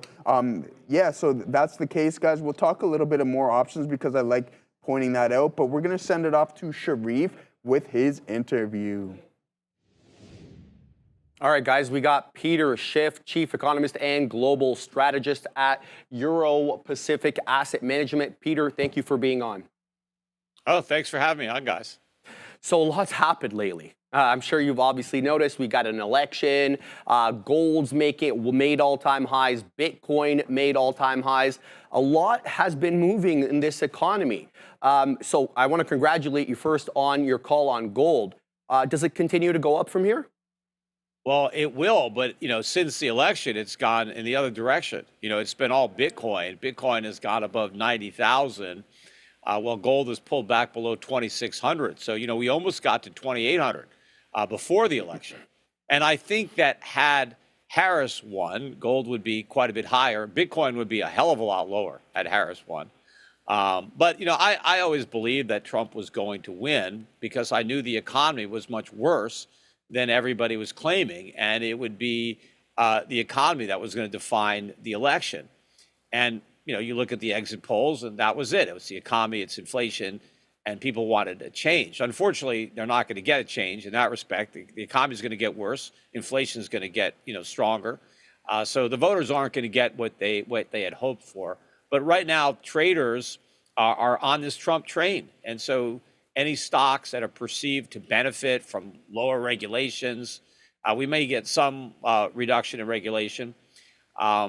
But, I don't think it's going to be as big a move as people might hope. But, there's certain stocks that are going to benefit. But certainly anything related to Donald Trump specifically, although Trump media hasn't actually done well since the election. But all the crypto trades, all the stocks related there, the overall stock market, which would benefit more from economic growth. The market's hit new highs, although it was hitting new highs before Trump was elected. It continues.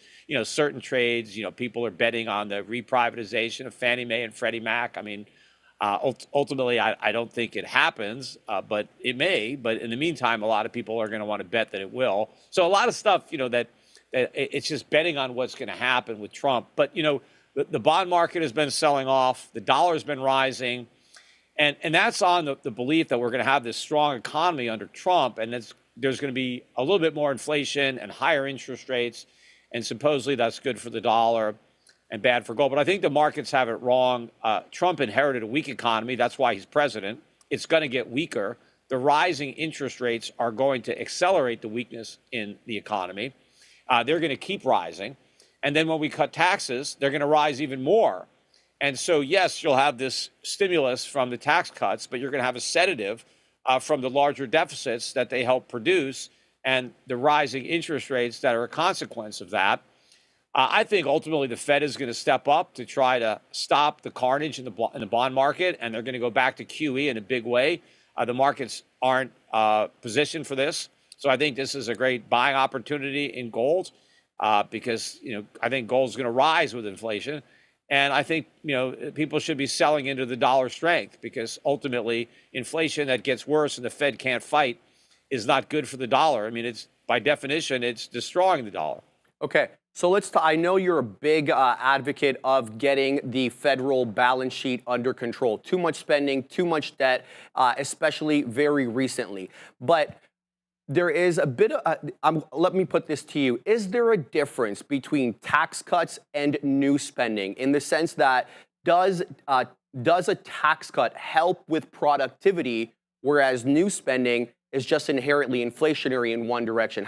What are your thoughts on that? Well, if you're not going to cut spending, because remember, the real level of taxation in an economy is what the government spends. That's the tax. So if the government is spending $7 trillion, we have a $7 trillion cost to cover one way or the other.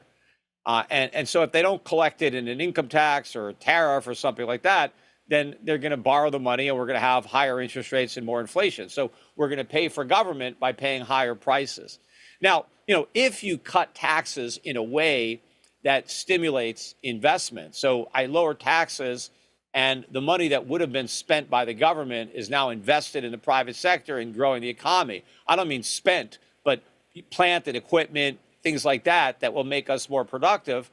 But the offset is if the government just runs a bigger deficit, now the government has to tap into the capital markets to borrow that money. So it crowds it out. You don't really get the full effect. But the type of tax cuts that Trump is talking about, the biggest ones, no tax on Social Security, no tax on overtime, no tax on tips. People earning tips are not going to be funding economic growth by making investments. They're going to go out and spend the money, right? They're broke. Their credit card is run up. So it's just pure spending. So it's inflationary because the government's not going to stop spending, but now people are going to spend more. The government's going to spend the same and borrow the difference. So those type of tax cuts that just fuel increased consumption in the private sector don't grow the economy. They just grow the debt. They just grow inflation. So that's really what we're likely to see as a result of the overall Trump tax cuts is just more inflation. And it may make the GDP look bigger, but that's only because we're measuring it with depreciated dollars. And the CPI never keeps pace with the actual rate of inflation. And the same thing happens with a GDP deflator. That's why, the voters know that they're so much worse off than they were when Biden took office, even though supposedly the economy has grown a lot and we've created all these jobs. The problem is the jobs we created were second and third jobs that people now are forced to take because they can't get by on one. And the reason it looks like the economy is bigger is because we're not deflating it enough with the deflator. I actually think that the economy is smaller now than it was when Biden took office, if you measure it in real money. I mean, if you measure it in the price of gold, clearly we're in a massive recession. If you try to look at what GDP is in gold terms versus what it was when Biden took office. To ask you about a particular situation that could have unfolded that didn't. So we were hearing a lot from the Harris camp about taxation of unrealized capital gains. And that spooked a lot of people. Let's just say maybe Warren Buffett was selling a lot of his position because he wanted to realize the capital gains before that policy possibly came into effect. However, he's holding it in cash. He didn't decide to go into gold. Are there others, do you believe, that were piling into gold because of this risk? Yeah, I think Buffett has, made a mistake by stockpiling cash instead of gold. But, Buffett, he may know, down in his bones that he should be buying gold, but he doesn't want to send that message. I think he's a little bit, cognizant of what would happen if, Berkshire Hathaway was loading up on gold. So I just don't think he wants to send that message to the world that, hey, I'm so scared of the dollar that I'm passing up this 5% interest and I'm buying the yellow metal. But I have a feeling that he knows that he'd probably be better off in gold, but he's just not willing to make that statement, and so he's trying to stay in the dollar. But I think your point is an accurate one about the relief rally in that we dodged that bullet. I don't know how real the threat of a tax on unrealized capital gain was, right. A wealth tax in disguise. It's certainly unconstitutional, although the Constitution hasn't necessarily been a great barrier recently, because a lot of things that the government does are unconstitutional, but they get away with it. And so whether or not they would have been able to get away with a wealth tax, with an unapportioned wealth tax, is hard to say. But it certainly was a very scary tax for the market, because you just think about all these, significant investors who, started companies, like an Elon Musk. You start a company and you get in early, and now you've got billions and billions of unrealized gains. Yeah. I mean, Elon Musk is rich, but he's not that liquid. He may have a few $100 million in assets, but he doesn't have, a few $100 billion in assets. but he doesn't have 50 billion sitting in a checking account to pay a tax on those unrealized gains. So guys like that, how would they raise the money to pay their tax? Well, they got to sell their stock. They got to sell a lot of stock, and it wouldn't just be Elon Musk selling stock. Zuckerberg, or Mark Zuckerberg is selling stock, and Jeff Bezos is selling stock, and all these guys are selling stock. What's going to happen to the stock market? But of course, now what's going to happen to private businesses? Guys own a private company. They have no liquidity. How are they going to do that? I mean, are you going to have a fire sale on a bunch of, private businesses? I mean, so it would have been a disaster, an accounting disaster. I mean, there's a reason that the founding fathers made a tax like that unconstitutional, right? They don't want Americans to have to suffer. I mean, if the Constitution hadn't been amended, we wouldn't have an income tax either. We'd be much better off without an income tax. The framers didn't want the U.S. government with an income tax. In fact, we got the income tax in 1913 as a trade-off for the tariffs. They said, hey, we'll take away the tariffs on the working people, and we'll put these taxes on the rich, this little income tax. And that was a trade-off, and it was a rotten deal because the income taxes are so much higher than what they said, and they apply to just about everybody. In fact, in many cases, the middle class are paying higher marginal tax rates than a lot of people who are super wealthy. So it was another sense where it backfired on the public. But ever since we've got the income tax, the government is like 20 times larger than it was without the income tax. And I don't think there's any way the government could have grown this enormous, without that tax. And so if we opened up, another opportunity for the government to seize our wealth through a wealth tax, it would have funded an even bigger expansion of government. And so, yeah, for the moment, that threat is gone. And I don't see it arising at all during the Trump term. The question is, 4 years from now, when the economy is worse than it was when Trump took office, and they vote for change again, and now elect a Democrat who's probably even more radically left than Kamala Harris was, maybe under that administration, they might talk about it again. All right, I got to ask you, obviously you brought up Elon Musk, so I got to put DOGE too, the Department of Government Efficiency. So him and Vivek Ramaswamy have been tasked with finding waste and bad spending in government. Let's add to that we'll see obviously what they're able to do after the mandate's up in about 2 years and a half. But with the tariffs, Peter, and combined with reining in spending, can that be offset by, or can that offset the tax cut that Trump plans to put ahead? Well, first of all, the Department of Government Efficiency, which would be an oxymoron if we really had such a department, but it's all marketing. I mean, Donald Trump is a showman. I mean, that's how he made his living, right? He's a lot of entertainment.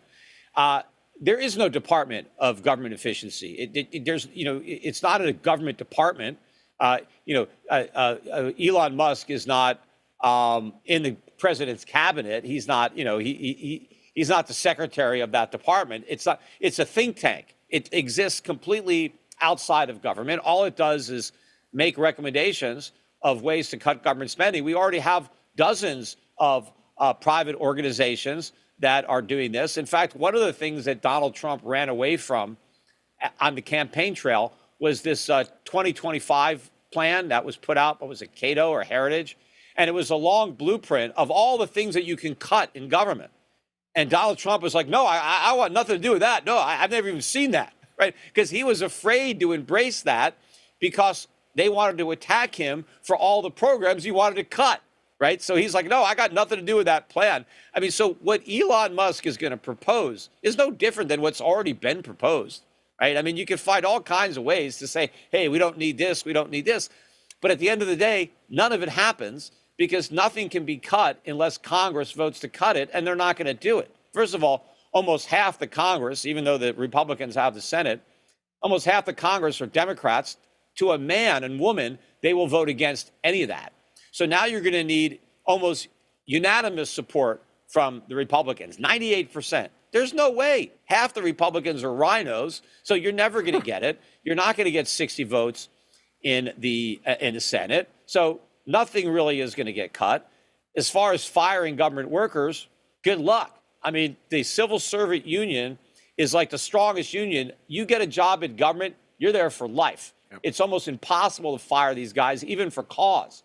And so, no, the only way you can get rid of them is you have to buy them out. You have to offer them, 2 or 3 years severance and hope they take the money, right?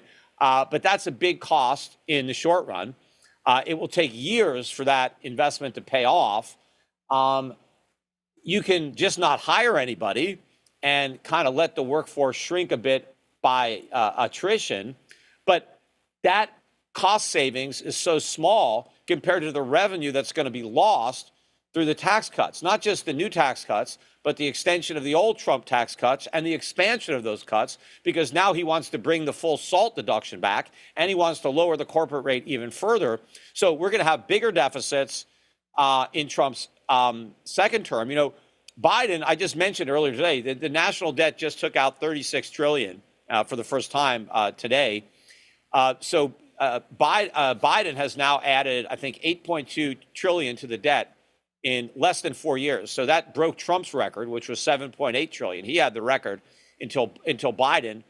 But government spending and deficits went up a lot under Trump, even before COVID. So the combination of these tax cuts, mostly that are Keynesian stimulus type tax cuts, right? Where you don't tax Social Security benefits, they spend more money, right? Most people who are living on Social Security, they're not saving for their old age anymore. I mean, they're in their old age. They're spending that money, right, on products they didn't help produce and mostly are going to be imported. So our trade deficits, which are already at record highs, are going to set even more records. And yes, we're going to slap tariffs on Americans who buy imports, and they're going to pay those tariffs, and they're going to use their tax cuts to pay tariffs.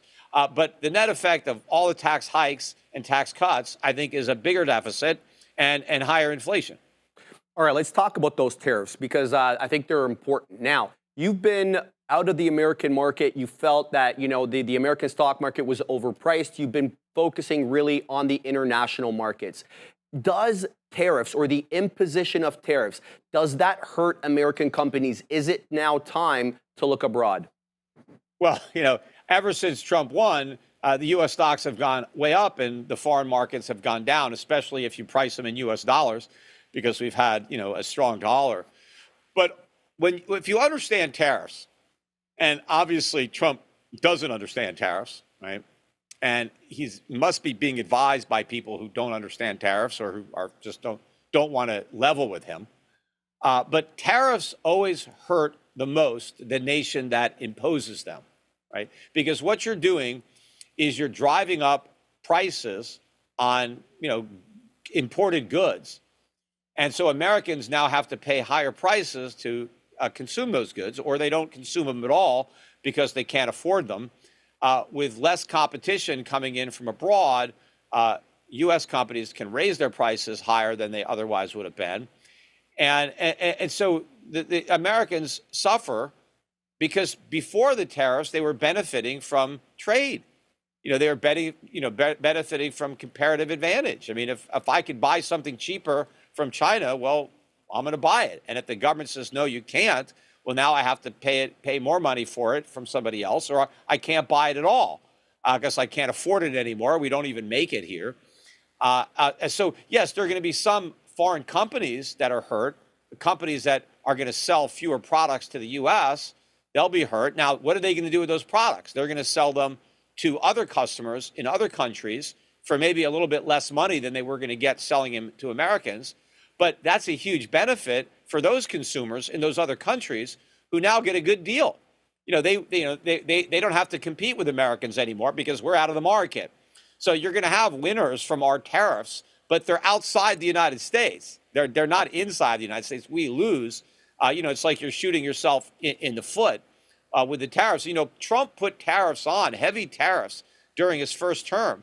And our trade deficit was much higher when he left office than it was when he came into office. So the tariffs didn't work from that perspective. He promised to lower the deficit, trade deficits, and they went in the other direction. And the other problem with tariffs is they can make American exporters less competitive if their key imported components are a lot more expensive, and they eat the tariffs. It may be that Trump will give exporters a credit for the tariffs they paid on the way in, or something like that, to maintain some competitiveness. But it's not going to work. It's not going to raise enough revenue. to offset the tax cuts. It's not going to restore our global competitiveness. Their deregulations will help. I mean, that's more important than tariffs. But we actually need a lot less government spending. We need to free up a lot of resources that would go from consumption to production, and that's not going to happen. So I think the markets have this wrong. And the other impact that tariffs could have on the dollar, because people think tariffs are good for the dollar, they're actually not. Because if America starts importing less because the prices are so much higher, we can't afford it, foreigners might feel that, okay, well, there's less incentive for us now to try to prop up the dollar because we're not earning as many as we were. We're trading more with other countries, and so the dollar, isn't used as much if they're not dealing it with it in the U.S. And so the dollar could go down because it's now less important in global trade, and China might start focusing on other countries where it is selling its goods and the currencies it's earning over there. So, there already was a move to move out of the dollar. And I would think tariffs would just accelerate that to the extent that, hey, we can't even trade with these guys anymore because of the tariffs. Why are we beating our brains out to prop the currency up that we're not even earning? Yeah, which is really interesting because Donald Trump has made it very clear that he wants the dollar a little bit lower for exactly that reason to increase. Well, he wants the dollar lower, but he also wants everybody holding it as the reserve currency. Right. He doesn't want people getting out of the dollar. He says, if I see you getting out of the dollar, I'm going to slap you with 200% tariffs. Right? He wants to, but then he says, I want everybody to hold the dollar, but I want the dollar to go down. So in other words, he wants everybody to hold our dollar and then lose. It's like, well, if you're telling me you want a lower dollar, then why should I hold on to it? You're telling me get rid of it because if I hold it, it's going to go down. So the two positions don't jive with one another. They conflict. All right, guys, interesting stuff and scintillating as always. Peter Schiff, Chief Economist and Global Strategist at Euro Pacific Asset Management. Thank you so much for being on. All right, take care. Yeah, great stuff from Sharif there, guys. It's important stuff to know what's going on with the overall economy, and especially with the president-elect Trump coming in, how that's going to affect the economy as well, too. So just keep that in mind, guys, because it's important because as traders, we know that everything, especially from an economic standpoint, can affect the overall markets. So to keep an eye on those things is extremely important. Totally subjective, but again, it's good to know. The more you know, the better. The more conviction or whatever, the more education, the more knowledge you have on these topics, it can actually reflect your trading as well too. So I mean, it's a great interview by Sharif there, and I mean, I mentioned this before. It's subjective again. I know some people are just saying, well, I disagree. Well, that's the whole point. If everybody had agreed on the same thing, then we'd all be robots, right?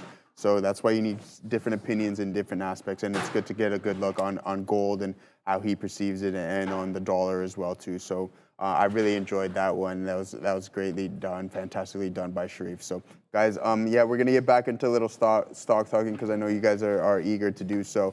So tell me what you guys are looking at there. I'm over here looking at IBIT. We're starting to recover nicely, sitting around $51 here on the session, up about 2.45% on the day, which is fantastic. So I did add a little bit more. I didn't get the best price on my ad, guys, for the LT, or the swing trading account, I should say, but I mentioned this before, and I'll bring it up again. Yeah, there's zinc, totally. So, and that's how it is. So take it as you will. But with that, we're going to talk about some underlying assets, and that's Bitcoin. Again, I do think we chop around in this area a little bit here until we sit up on top of this range. One thing that I'm looking for here is that we're going to look for this open above this range, and then we're going to look for the continuation of this primary trend that we've been putting in just time and time again there. So we'll pull up a longer term chart there and see what's going on. I know someone, what was it?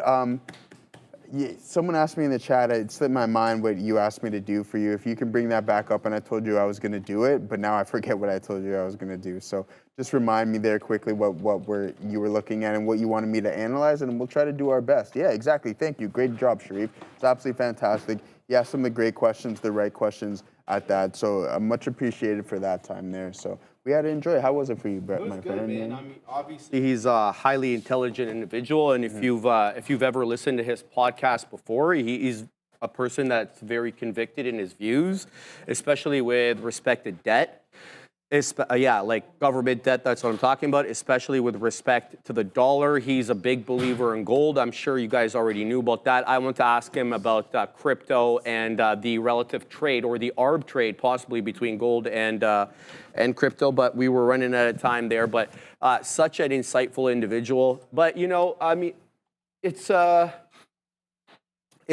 tougher sometimes because all of us most of us are long these stocks in the long-term account. And when you have such a bleak picture of the future of the economy, it's sometimes mentally it's a little bit tough to wrap your mind around that kind of thing. So it's interesting stuff, no question about it. I definitely am one of the individuals who follows what he says, just on a macro level.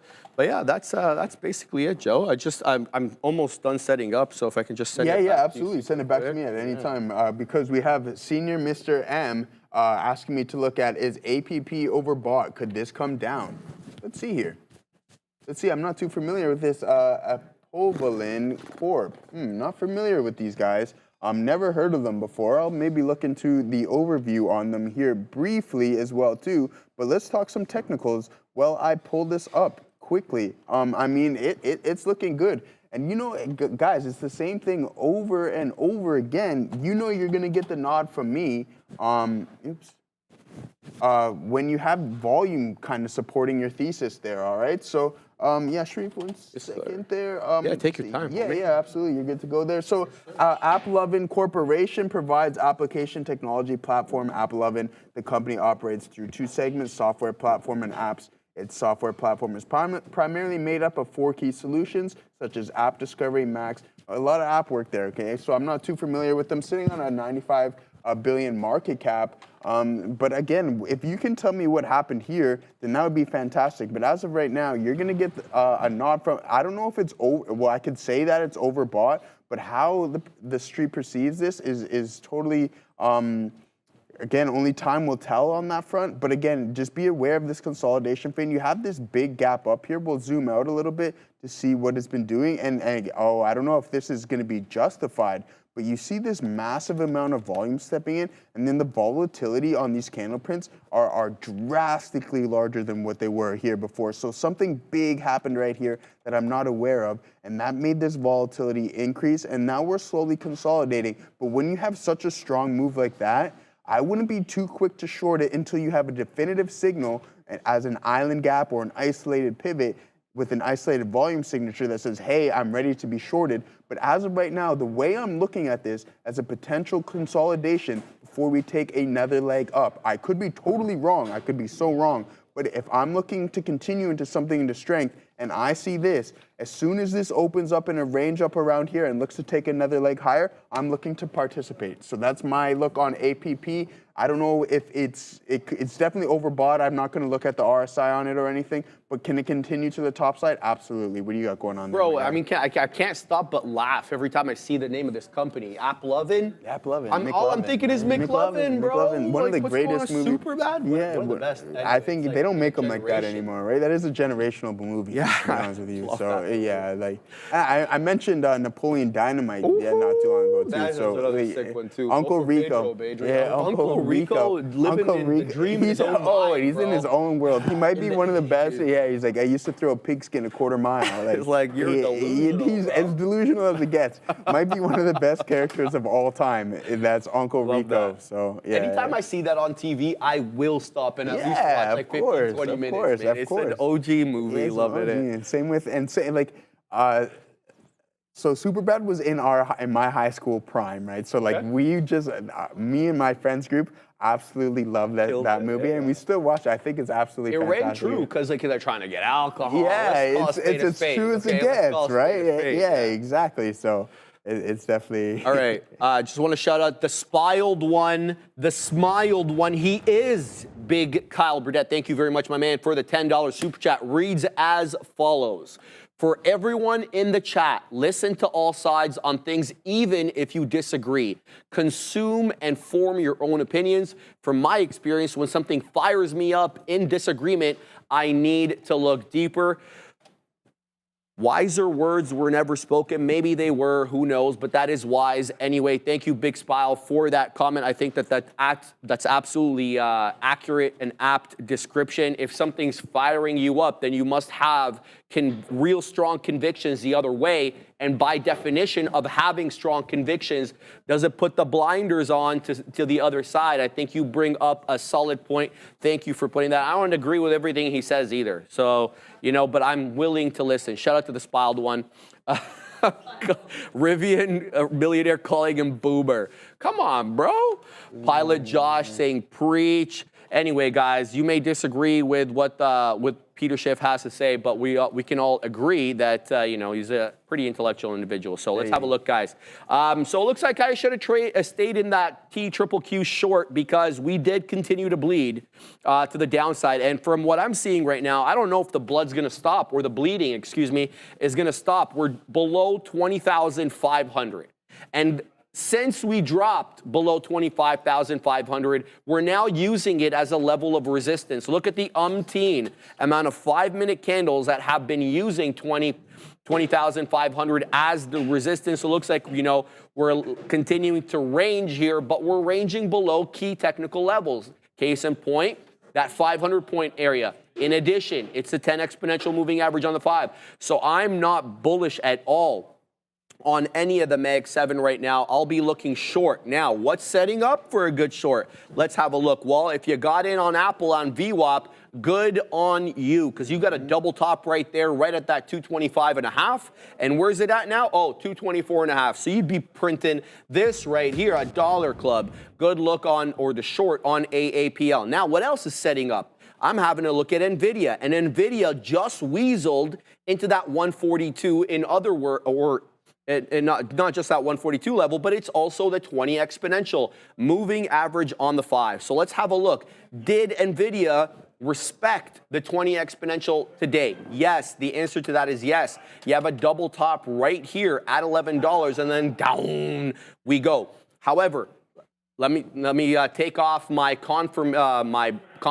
confirmatory bias glasses and say that this might not just have been a 20 exponential retracement. It was also the bottom end of the range since we opened. So we dropped and then we consolidated sideways, with the low end of that consolidation being, you guessed it, at 143.50, the same area where we double top. So it might not have been the 20, or it might have been in addition to that level of resistance. So I'm interested here on the monster NVIDIA. What I'll do is I'll take the first red candle, the first 5-minute red candle, to make a new low on a closing basis. That's what I'm going to do right now with the monster NVIDIA. Maybe we can bleed down into 140 and then it'll be a long. Who knows? So I'm going to keep my eye right now. Currently, we have a higher low on this red candle, so I don't want to be quick to jump into it. I need to see a lower low and a lower high, getting it on the back end, as my friend Neil likes to say. We'll see exactly how this one sets up. And then, we'll pull the trigger if warranted. Joseph, what are you looking at? Yeah, I'm actually, Rivian Millionaire just mentioned something, so I had to take a look at it. He was just talking to me about some VIX calls. I'm looking at some OI on the options chain, and we have a lot of open interest here, sitting around 15 on the VIX. So I'll have to look a little bit into that. I didn't trade any Rivian, but I mean, hey, it's not a bad look there, especially when you had these topic signals. So if you had those calls, then congratulations to you. Nice work on there. I'm gonna look more into that VIX there on the options chain for you a little bit in a bit. But again, you're not wrong. You definitely profited a bit. You definitely profited on that trade if you did take those VIX calls at the bottom. And I mean, it's at a definitive level, so that's a good buy there, I think, Rivian. So nice call on the VIX there, because with the downtrend and the market slowly selling off, we're going to get those increase in premiums, and with that comes the increase in volatility. With that also is the fear index, so the VIX is on the rise on that front. So yeah, really good point, guys. I was looking to get into some IBIT here as well too. Unfortunately, I missed my entry. I would have liked to get in around 50.84s. I'm not going to chase it up here. So let's wait and see if we can get a pullback to 51s or 51 and 95s. And then we're going to definitely get into that as well too. So we'll take a trade on iBet if it decides to pull back. So we're consolidating in this range. We have about a 25-cent range, 30-cent range here that it's consolidating in. So let's see if we can decide that we're going to take another leg higher, which I think it's almost inevitable. We talked a lot of Bitcoin today, and I said I think we need to wait for a candle to open on top of that daily range in order for us to take a leg higher. Slightly exhausted, so let some accumulation occur on that front, and then we're going to take a look on that as well too, because I told you before, if it does decide to take a leg higher, I'm going to look to participate on that. So that's an absolutely good look. You guys know what's high, and I think the more experience you get within trading, you just want to stick to what's hot and just avoid something that's not. And Elon, I know you're gonna hate me for this one here. Okay, so here. Okay, guys, hold on. iBet, I'm going to get a little bit of a beak wetter here in iBet. Okay. Yeah, because we are starting to sit on top of that range. I like this here. We have a higher open there on that candle. So on that front, I'm going to look to get in a little bit. Nothing crazy, because if it does decide it wants to pull back, I don't want to have too much size on there. What do you look? So we're gonna hold on to that there. Yeah, BTC go. Someone's mentioning Uber. We'll take a look at Uber as well too. So I'm in that. But again, the mags are slowly starting to crawl over again. Amazon looking to go and test the potential low a day. It's still a little bit off at about 50 cents or so, 70 cents. Down 4% on the session, which is a tough day for Amazon on that front. And then Apple is about 1.5% on the day. And then again, we're still sitting around the same on the SPY and the Q. So keep that in mind. But as of right now, so yeah, that's why I shouldn't have bought the top of this. Put too much size on, because I do think we get a little bit of a pullback as volume starts to step in on the lower time frame. So we got to be wary of that. And I don't have too much space to give this. So 51, we're out of this one. And then I think from that standpoint, we can 100% get a better price on iBet, Sharif. I'm looking at NVIDIA, and I'm looking at Palantir. The Katina man just sat down, and I asked him what he was looking at, and he's like, look, I just got into Palantir, and I took a quick glance to see where it was trading, and it was defending the volume-weighted average price. So now we've got a higher low and possibly an area defend. What area? That 63.50. Why is that important? Have a look. We topped out there. So yeah, you're gonna get a breach of the area on a quick wick basis. It's a $60 name. It's trading a zillion shares on the day. So it's gonna have some volatility. It's gonna breach those levels. That's normal. So this one's curling back up. I'm interested in Palantir at these levels. As a long, I'm interested in NVIDIA if it can make a new low below that 141. Let's say 2/3, maybe even that half on a closing basis. I like it there, but it's still putting in higher lows. So I don't want to get cut up on this one by trying to jump the gun a little bit too early. Here's Palantir. Let's jump into this one right now. I'm going to have to give it room. I'm going to have to give it to the 50 penny area. Let's set up some beak wetters to see if this one wants to continue to ascend. We take some off the table. So PLTR long. I'm looking for NVIDIA short, but NVIDIA is not setting up short yet. It's still putting in a higher low candle on the 5-minute. That ain't the look. Bang! 2 outs here on PLTR. The Katina man sits down, and he's already giving good trades out. So we're gonna set up some more beak wetters here, Joseph, into that $64 level. Let's see what we get. What are you looking at, my man? Oh, dude, as soon as I entered this Uber trade, I was looking at an Uber short. It just squeezed, like literally the second I stepped into the trade, it squeezed on me. So that is ugly. So you know what we're gonna do with that one? See you later, Gator. We want no business. Someone in the chat mentioned Uber, and I was like, I kind of like this price action. We're forming lower highs here, and we have this flat bottom. So let's see. I'm gonna have to wait and see for volume to step in order for me to get into this again. But as of right now, that was an ugly squeeze that I got caught in right there for 10 cents. Wasn't crazy on size or anything, but again, that's not something that I wanted to see. I wanted to see a little bit of a breakdown in volume to step in that, yeah, exactly, get down. But in this case, it did not want to do that. So see you later, Uber. I'll be taking Lyft home. I'll be taking Lyft home from the Raptors game tonight after that occurrence. So that's what you get tonight, by the way. The Detroit Pistons. Oh, okay. The Detroit Pistons. So yeah. Yeah, we'll see what's going on there. We went to a game. My girlfriend and I went to a game earlier in the year. Good this year. Please I don't ignore know. my ignorance. I don't really follow. No. I have no idea either. I'm not the biggest basketball guy either. I think Masai Ujiri, he's done fantastic things, but he held on to the old core a little bit too long. So now we're in a rebuild stage. I don't know if Dwayne Casey's still the head coach of Detroit, but I watched them play the Phillies the other day, or Philadelphia. So yeah, guys, I'm still looking in this. Let's go back to iBid here because I think that's a little bit more entertaining than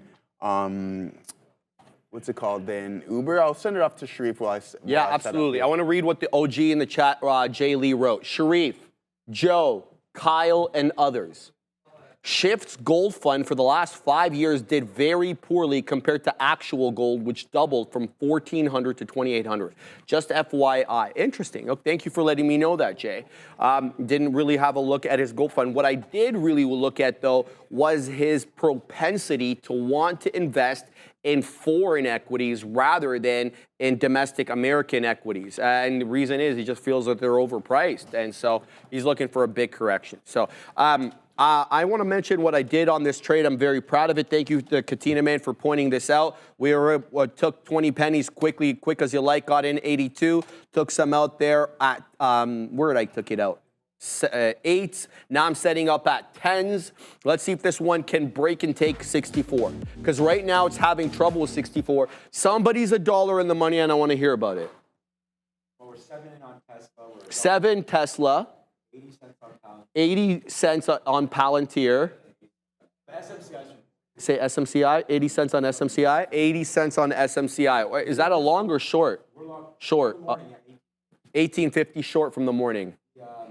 Palantir is 63.15. He literally has the bottom. So it's coming into my entry over here, Katina Man. So what I'm going to decide to do right now is to see what it does with 70. So we're going to risk a little bit of 20 pennies or so. If it breaks 70, I'm gone. And then you know where I'm going to wait? I'm going to wait at VWAP, that 63.50. If it weasels down into 63.50 and then pops back up, I'll be absolutely interested in getting in. But it's going to have to hold above that 63.70. So that's exactly what we're going to do right now. We're going to read that ad in a second, Ram, as soon as I put in my stop on this bad boy. So we're going to sit over here, and we're going to do just like that. And now I've got to hope there. Ooh. 10 more seconds? All right. She's a tough cookie. She disparaged me today, Katina, man, because, yes, you want to know why? The Chilean Nightmare has this clock. It's kind of the ad read clock on one of his screens. So I was like, Fabian, that's a great idea. You know, you can see when you can tell me to do the hit. She's like, yeah, it doesn't work with you, though. I'm like, why would I do? She's like, you don't listen to the... Yeah. Ram's, she's a highly demanding individual. So that's kind of the way that works. And it's fine. It's fine. Yeah. Fine. Oh, wow. Oh, she's on the 1s and 2s now. Oh, that's trouble. Ad read now. Did you hear that, Joseph? You heard that, Joseph. Yes, sort of. All right, guys, let's pay some bills. We're talking about trade the pool. Ever wish you could trade without risking your own savings? With Trade the Pool, you can trade real shares using company capital, meaning you're not risking your own funds. And here's how it works. You choose the evaluation according to the account size that you'd like to manage. You've got from $20,000 to $260,000 in buying power. Once you meet their profit target, you become a funded trader, and you start trading with Trade the Pool's capital. And what's the best part? You keep up to 80% of the profits. It's a game changer, especially for traders looking to bypass the PDT rule and access capital without the usual hurdles. So if you're interested, head on over to tradethepool.com and check it out. You'll see exactly why traders are loving it. So you got to do that. Every time they say loving it, I'm just like... Are you a McDonald's? Yeah, you're not a McDonald's guy. I don't know why I asked that. She's like, we're making a lot of McDonald's jokes. One of us. And we're not getting her any McDonald's. Yeah, one of us owes it, she said. So we'll have to play rock, paper, scissors. That's Lizard 2 out of Spock. 3 on that one. You ever hear about rock, paper, scissors, lizard Spock? No. That's crazy. You probably haven't. What is it? Well, I know so it's decisive. I know it's Spock. Yeah. Right, but Lizard Spock. what's the lizard? It's a Big Bang Theory thing. They're like because there's only three okay, possible Big Bang. outcomes for rock paper scissors, so they want to add a couple more to okay, increase alright. the Well, likelihood that's we wouldn't crazy. tie. Yeah, right? Because a lot of people tie, right? alright. So yeah, Lizard. I'm a choose. Oh, Joseph. Wow. Joseph, Don't get me you've started. got to wax on this. No, man. okay. So you know what, before guys? you go on, let me introduce you. So Joseph Absolutely. is an amateur boxer. He was boxing as an amateur before. He knows the sport. It's like I love the sport, but I never boxed in the way that he did. And you have some thoughts about the fight that's coming up. Let us know. Yeah. You know what? I think it speaks a lot on the type of character that Jake Paul is. I mean, he is a showman. I don't love the fight. I know if you were to put me in there, against an amateur 60-year-old, it would not be a good time for the opponent. Don't get it twisted. Jake Paul is a real fighter. The kid can fight. He is a real fighter. So I think that kind of diminishes the class a little bit. Ooh. And I'm not a fan of the fight at all. So I mean, Jake Joseph Paul, that is his name. I mean, it's not like he's listening to me or anything. I don't like the fight. I think this kind of hurts your legacy because you are essentially beating up an old man who hasn't fought in a long time. And you brought up a good point. Remember the fight with Roy Jones? Yeah, like and Roy he Jones looks stiff, man. I'm not saying he looked good. I was watching some of his warm-ups. Mike looked good, all right? He looked loose. He looked like he was ready to go. But mind you, I don't know how many rounds the fight is because I wasn't going to invest that much time into it. But there's no way it's going to be a 12-round fight. It won't last that long. There's no way it's going to last that long. Sean says he feels the opposite. You like the idea of Who the? else can he fight? What do you mean? He's fighting one of two Hall of Fame. Like, name two of the most famous boxers of all time. Mike Tyson. So, no, I just think Mike Tyson, Muhammad Ali and Mike Tyson, right? Those are the two biggest names in boxing. This guy's choosing to fight the only one he possibly could. Years ago. Yeah, you know what? But is that his fault, though? No, 1,000%. I mean, Joe, honestly, most amateurs would get waxed by Mike Tyson right now. So why wouldn't? Okay, so speaking in prime, why wouldn't he fight Tyson Fury right now? He did already. He's a heavyweight. But he fought his brother. I think he should fight Fury again after this. I mean, look. Not Tommy, Tyson, the older brother, the real heavyweight. No, but Mike Tyson. Yeah. Jake Paul is not, but Jake Paul's not a professional fighter. You just said that, right? No, he is. He's everything. He is a professional fighter, 1,000%. Oh, is he? Okay. Yeah, 1,000%. He's a professional. I mean, would Fury fight him? Would Tyson? Yeah. Ooh. Absolutely. Really? Absolutely, Tyson Fury would fight him because he would win some. That's a quick paycheck for Tyson Fury. No. I don't think he would do. I think people are scared. I think people are worried about ruining their own legacies against Jake Paul. Ooh, that's a valid point. That's actually not a wrong. You know, because see, the thing is though, I'm not saying he's a bad boxer. I think he's a fantastic boxer. He's just fighting the wrong opponent. But who's he supposed to? Yeah, but the thing is like he's not even ranked. But Jake Paul's not ranked. Like he can't just go in and fight for a WBC title. No, you got to fight. You got to start fighting, building that ladder in order to fight for the WBC or the lineal or the WBA and other titles. But he's just fighting. Mike Tyson was smoking weed a year ago, doing absolutely nothing. Now he's gonna get the biggest paycheck. He's getting $20 million. Jake Paul is gonna make $40 million. And by the way, Jake Paul also is doing something for women's boxing that nobody's ever even come close. I'm not questioning the opponent. He's doing great things for boxing. He's putting boxing on the map again. Otherwise, nobody was watching boxing. But he should not be fighting Mike Tyson, a 60-year-old man. But it's not. But he's doing it for Tyson, though. That's the thing you don't like. That's he's not. He's doing it to gain more viewers. He's doing it for his own gain. He's not doing it for Mike Tyson. Dude, Jake Paul is worth tens of millions of dollars. Said in my ear that Tyson keeps saying that he wants. Of course, he wants to do it. He's a savage. He's a savage. He's a genuine monster. He's a so is Jake Paul. Killer.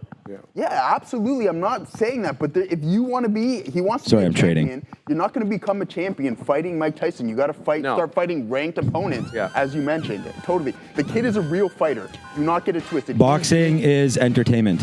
It's absolutely total entertainment. I don't like the fight. Final point. I think he should be fighting some.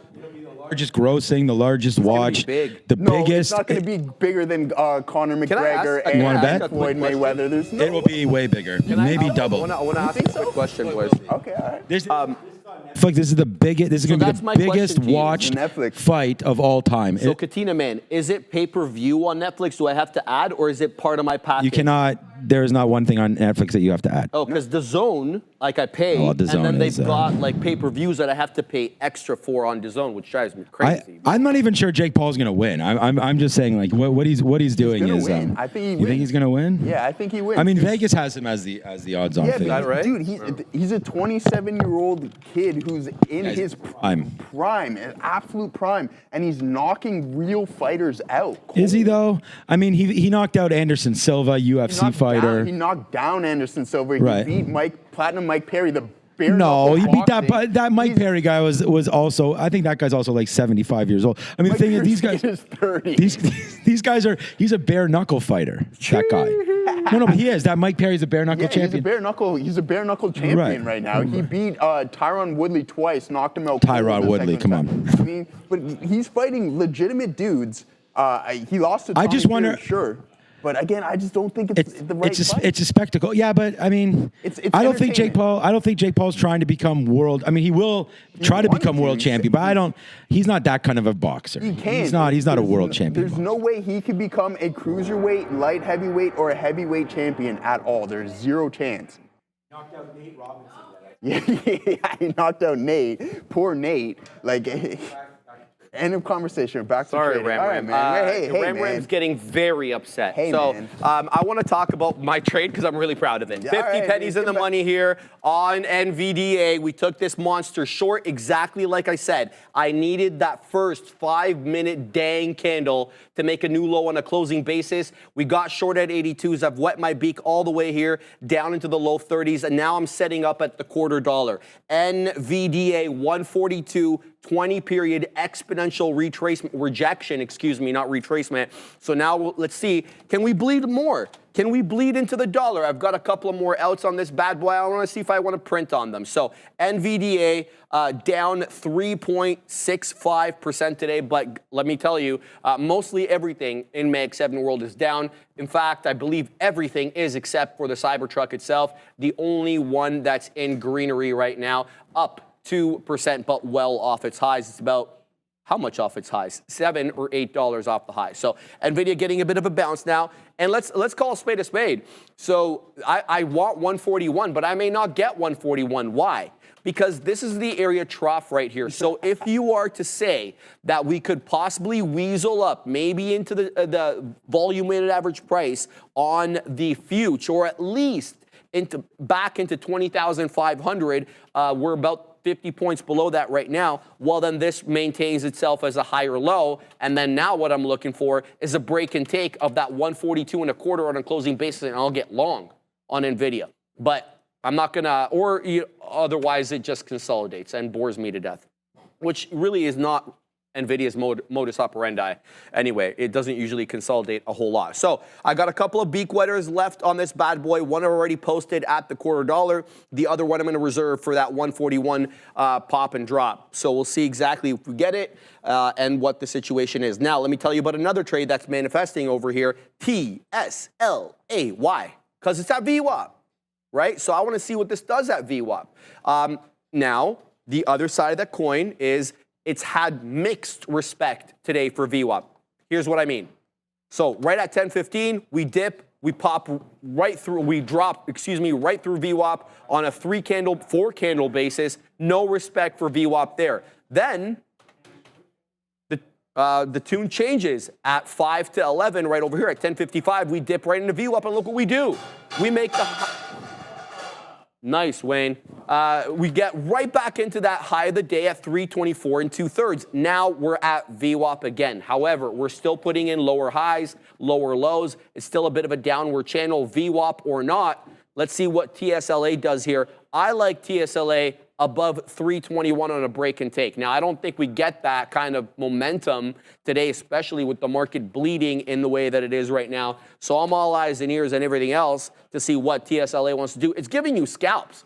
Like, I mean, if you had a resting order at VWAP at 317.50, you're $1.50 in the money. No, you're $1 in the money, right? Because we're printing 318, 60s, 70s, now almost 80s. So if you're looking to scalp Tesla, the scalp is there. But yeah, I didn't set up for that one. So that's my look there. And that is a look. Back to NVDA, Joseph, coming back into my area. Not one penny of this is going to go against me. What are you looking at? Yeah, I'm over here looking at Kyle Burdett's super chat, $5 super chat. Thank you. Tyson said he is fighting for his kids because they have never seen him fight. Puts on Jake Joseph Paul. Okay. All right. We'll Is there betting markets on that? Like, absolutely. I think Sean was saying that Jake's still the favorite. Yeah, heavy. So he's like minus. Right? Yeah, exactly. So I mean, hey, one thing I would like to see, Sean, coming up next is if he beats Mike, when he beats Mike, is he going to fight Canelo, and will Canelo ever accept that fight? Because that is a fight where you want to see. And I mean, the kid had a tough time beating Tommy Fury. I'm not discrediting him as a fighter. He's a great fighter. He's fantastic. He would knock me out cold. But I mean, hey, again, I just think someone else. Okay, but guys, we're holding over here in IBIT. It's just grinding around, just chopping around a little bit. Take a little bit more of a loss here than what I was expected. So we're gonna hold and see if we can get back to maybe break even. If it decides to continue to want to move, then that will be nice. So market's starting to slowly pull back now. Apple's pulling back in now. Qs are slowly coming off the lows of the day. Same with SPY. And so we'll take a look at that. But we're talking some IBIT, and Adara's going to talk to us about some crypto. Get it, Adara. Thank you there, Sharif, for the encouragement. I also just want to remind you guys, speaking of Sharif, you can see him on the green screen in about an hour. He's going to be standing there gesticulating wildly while Sean and Obi go over the top 5 tickers of the day. But how do we get these tickers? You have to vote in the chat. Exclamation point join, space, $, and whatever stock you're looking at. You have until 1:50 to get that vote in there. So let's talk a little bit here about Ripple, because Ripple has been on a tear as of late. This is the daily chart. So as you can see here, benefiting from that election pop, as are a lot of names. But Ripple, as we had a lot of weakness in crypto across the board, XRP just kept pushing higher. There have been some comments here from Brad Garlinghouse, that's the CEO here of Ripple, and he's actually published this tweet saying that he believes that the US is the future of the cryptocurrency. You think this is going to be the crypto capital of the world?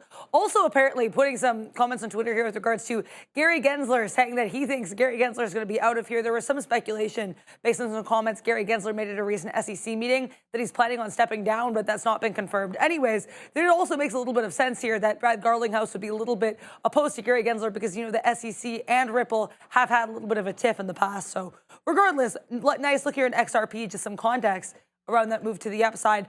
Also in the move to the upside is Bitcoin, though it has pulled back a little bit here from highs. We did make new all-time highs this week, once again at that 93.5 level. Now again, a little bit of a topping tail candle here, but nothing super significant. Currently trading around $89,000 for the largest cryptocurrency.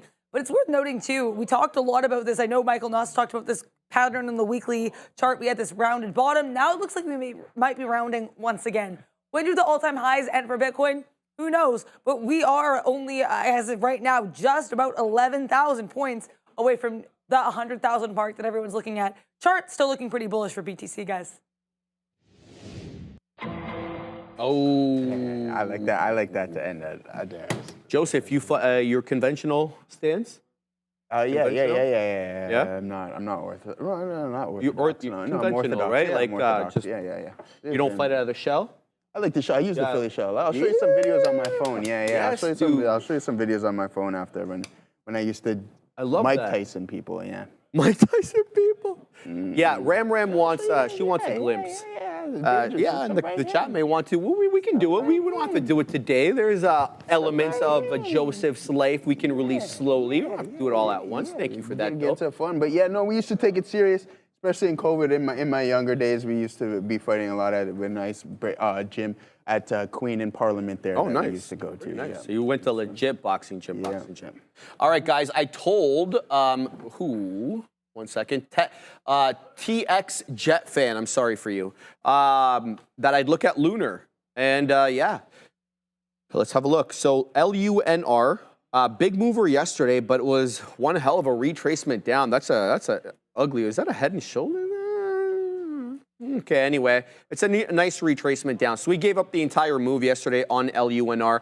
It's an inside day. No, it's not an inside day. Actually, we made a lower low today than we did yesterday. So LUNR, look, TX Jet. It's a tough one here. It's a tough one. Try something off VWAP, maybe that 1110. Don't give it too much room. Maybe a 1098 out.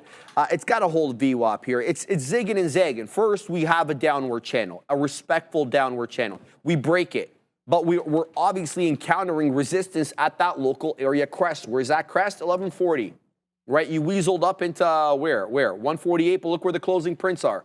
141, 142. So you're having issues with that level. That concerns me. So if you're going to get in at VWAP at that 1110, 1112, whatever, maybe give it to about a little bit below the whole dollar. Okay, so that means risking 13, 14, 15 pennies, really depending on where you get in, where you put the stop. But what I'd like to see ideally is a break and take of 1150 on a closing basis. That changes the look of this one. It's a nice bull flag. At least, you know, that's what it looked like initially, but not everything that looks like a bull flag has to manifest in the way that a bull flag should. And how should it? Well, the breakout area should be projected by the initial move. What does that mean? So this is the breakout area here of the beginning of the pull, say 10 and a fifth, 1020. Boom, we weasel up to 1170. Then the breakout area will be the breakout of the channel. This technically is the breakout of the channel, but look what it's doing.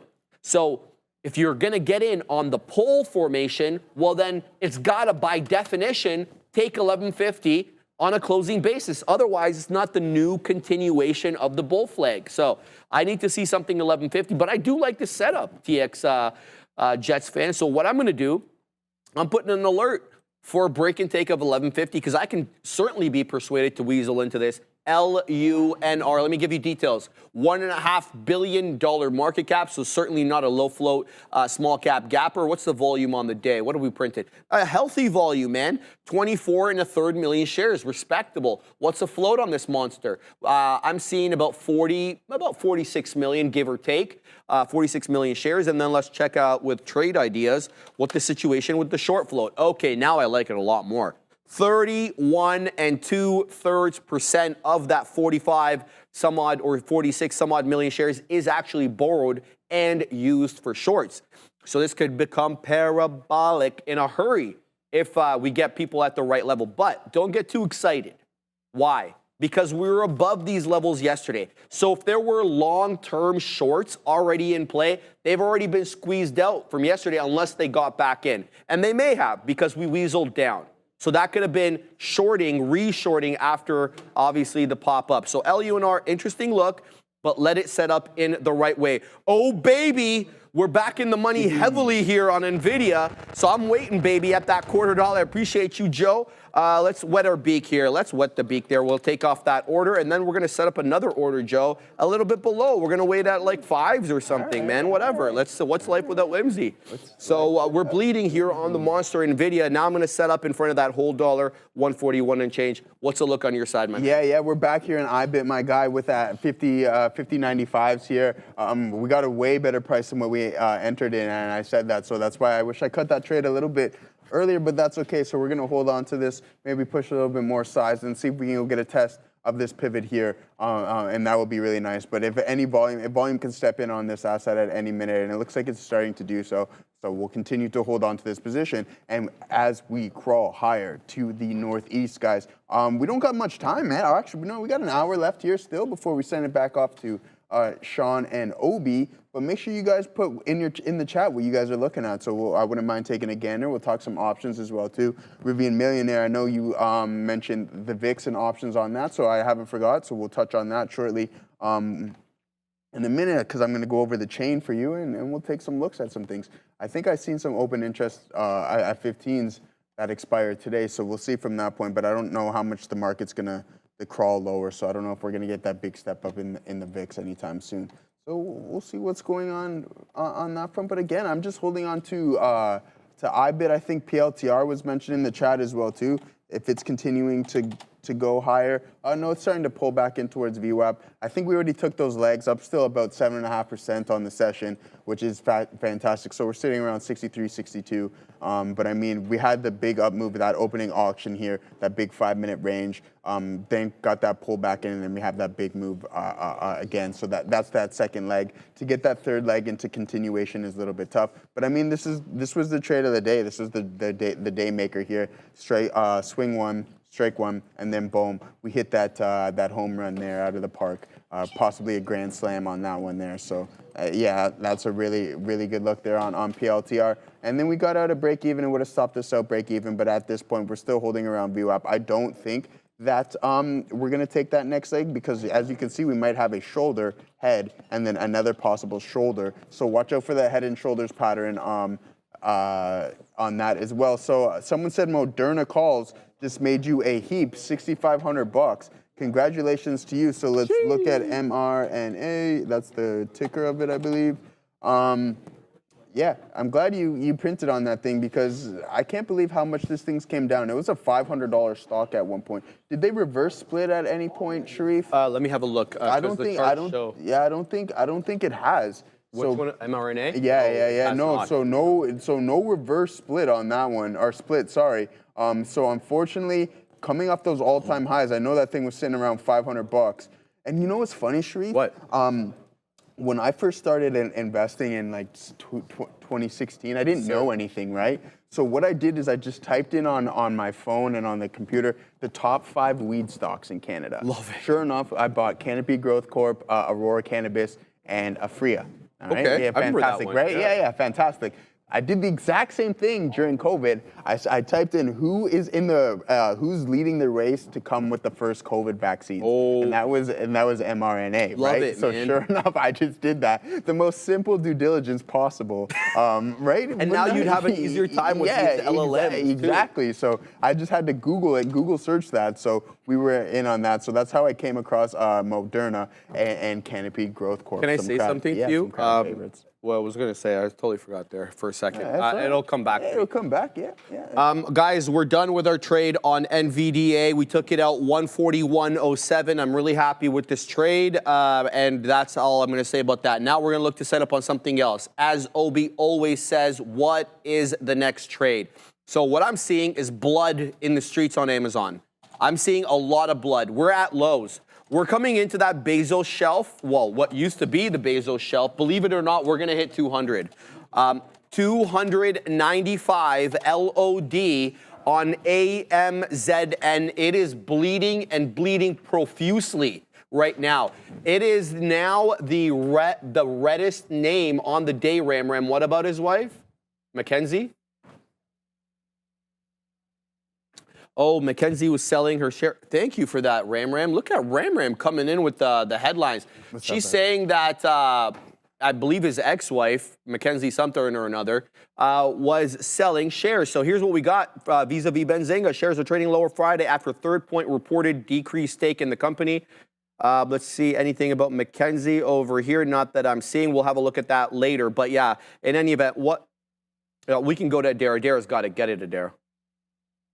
Nice pop here for Compass Minerals. This is CMP is the ticker.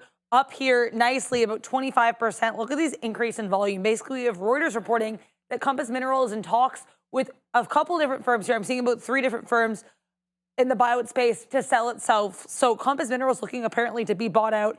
Market reacting positively to this. Just some background on the company. It's about a $625 million market cap as of this most recent pop.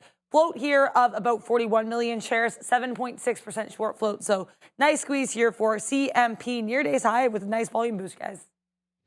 Look, CMP, got to load up that. But what is happening here?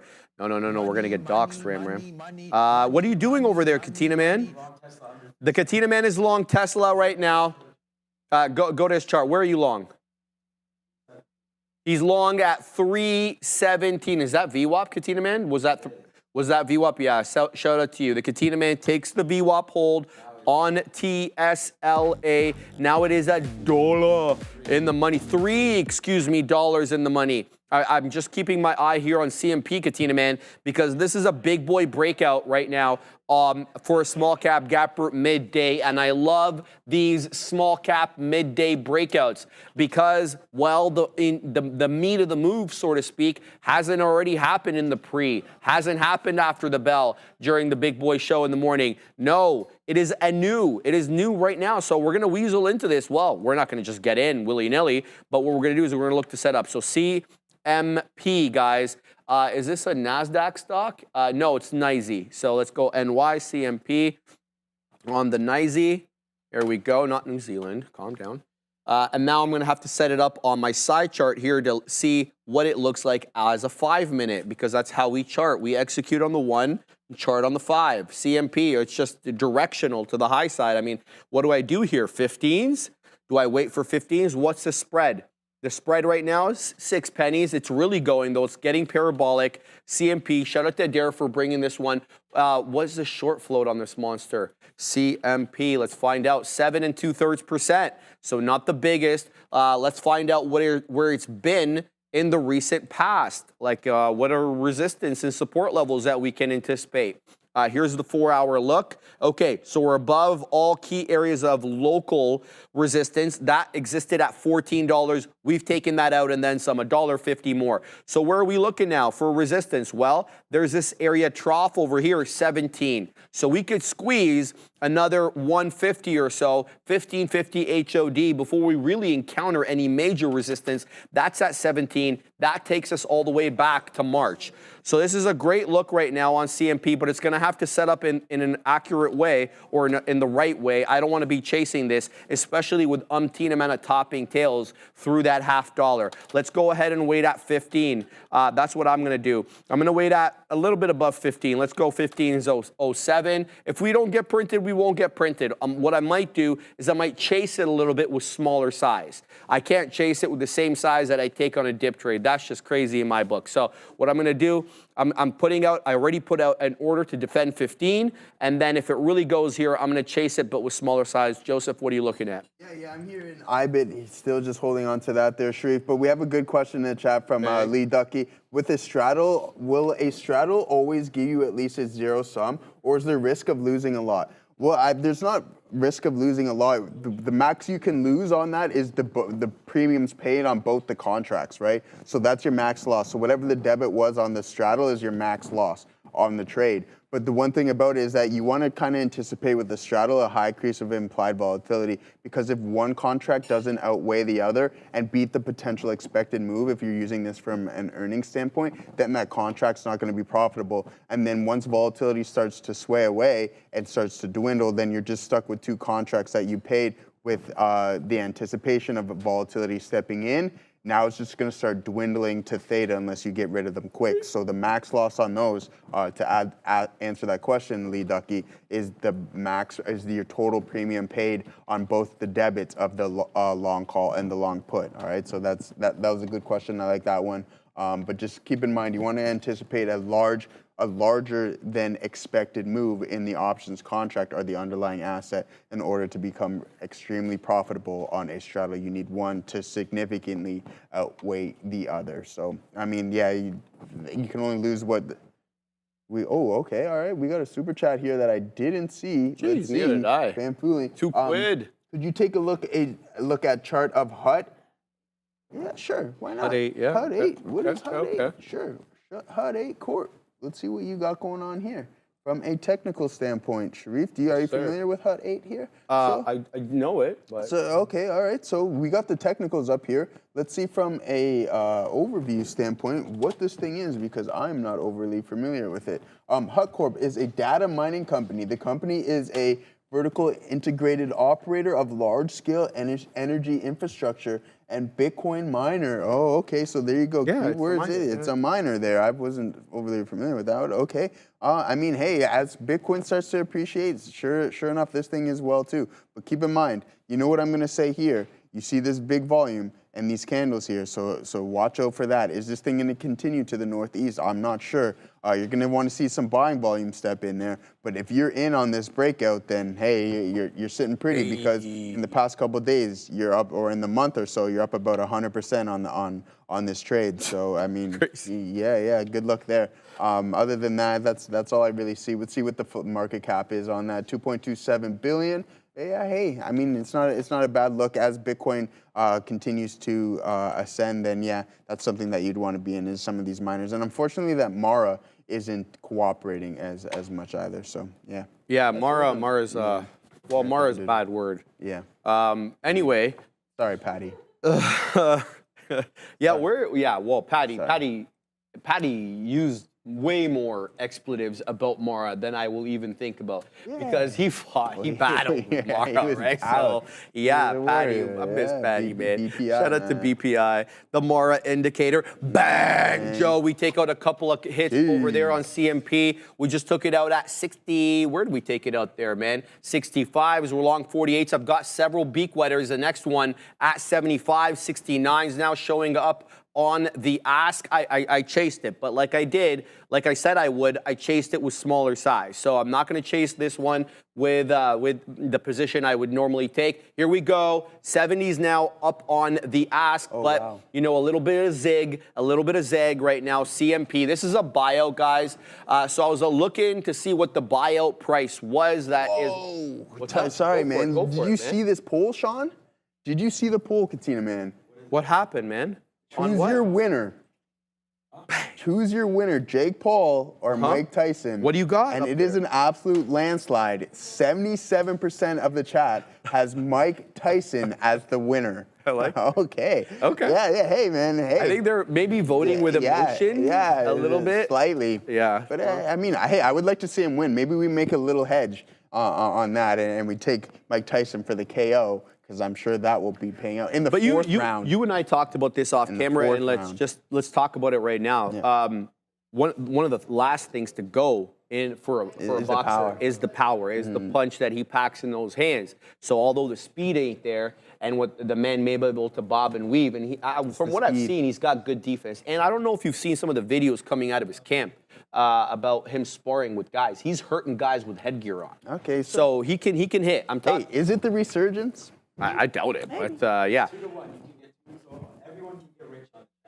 Everyone can get rich in the chat. If you take the 2-1 on the knockout, then there you go. We're gonna have to send it to Adair though. She's at the big desk. What do you got, Adair?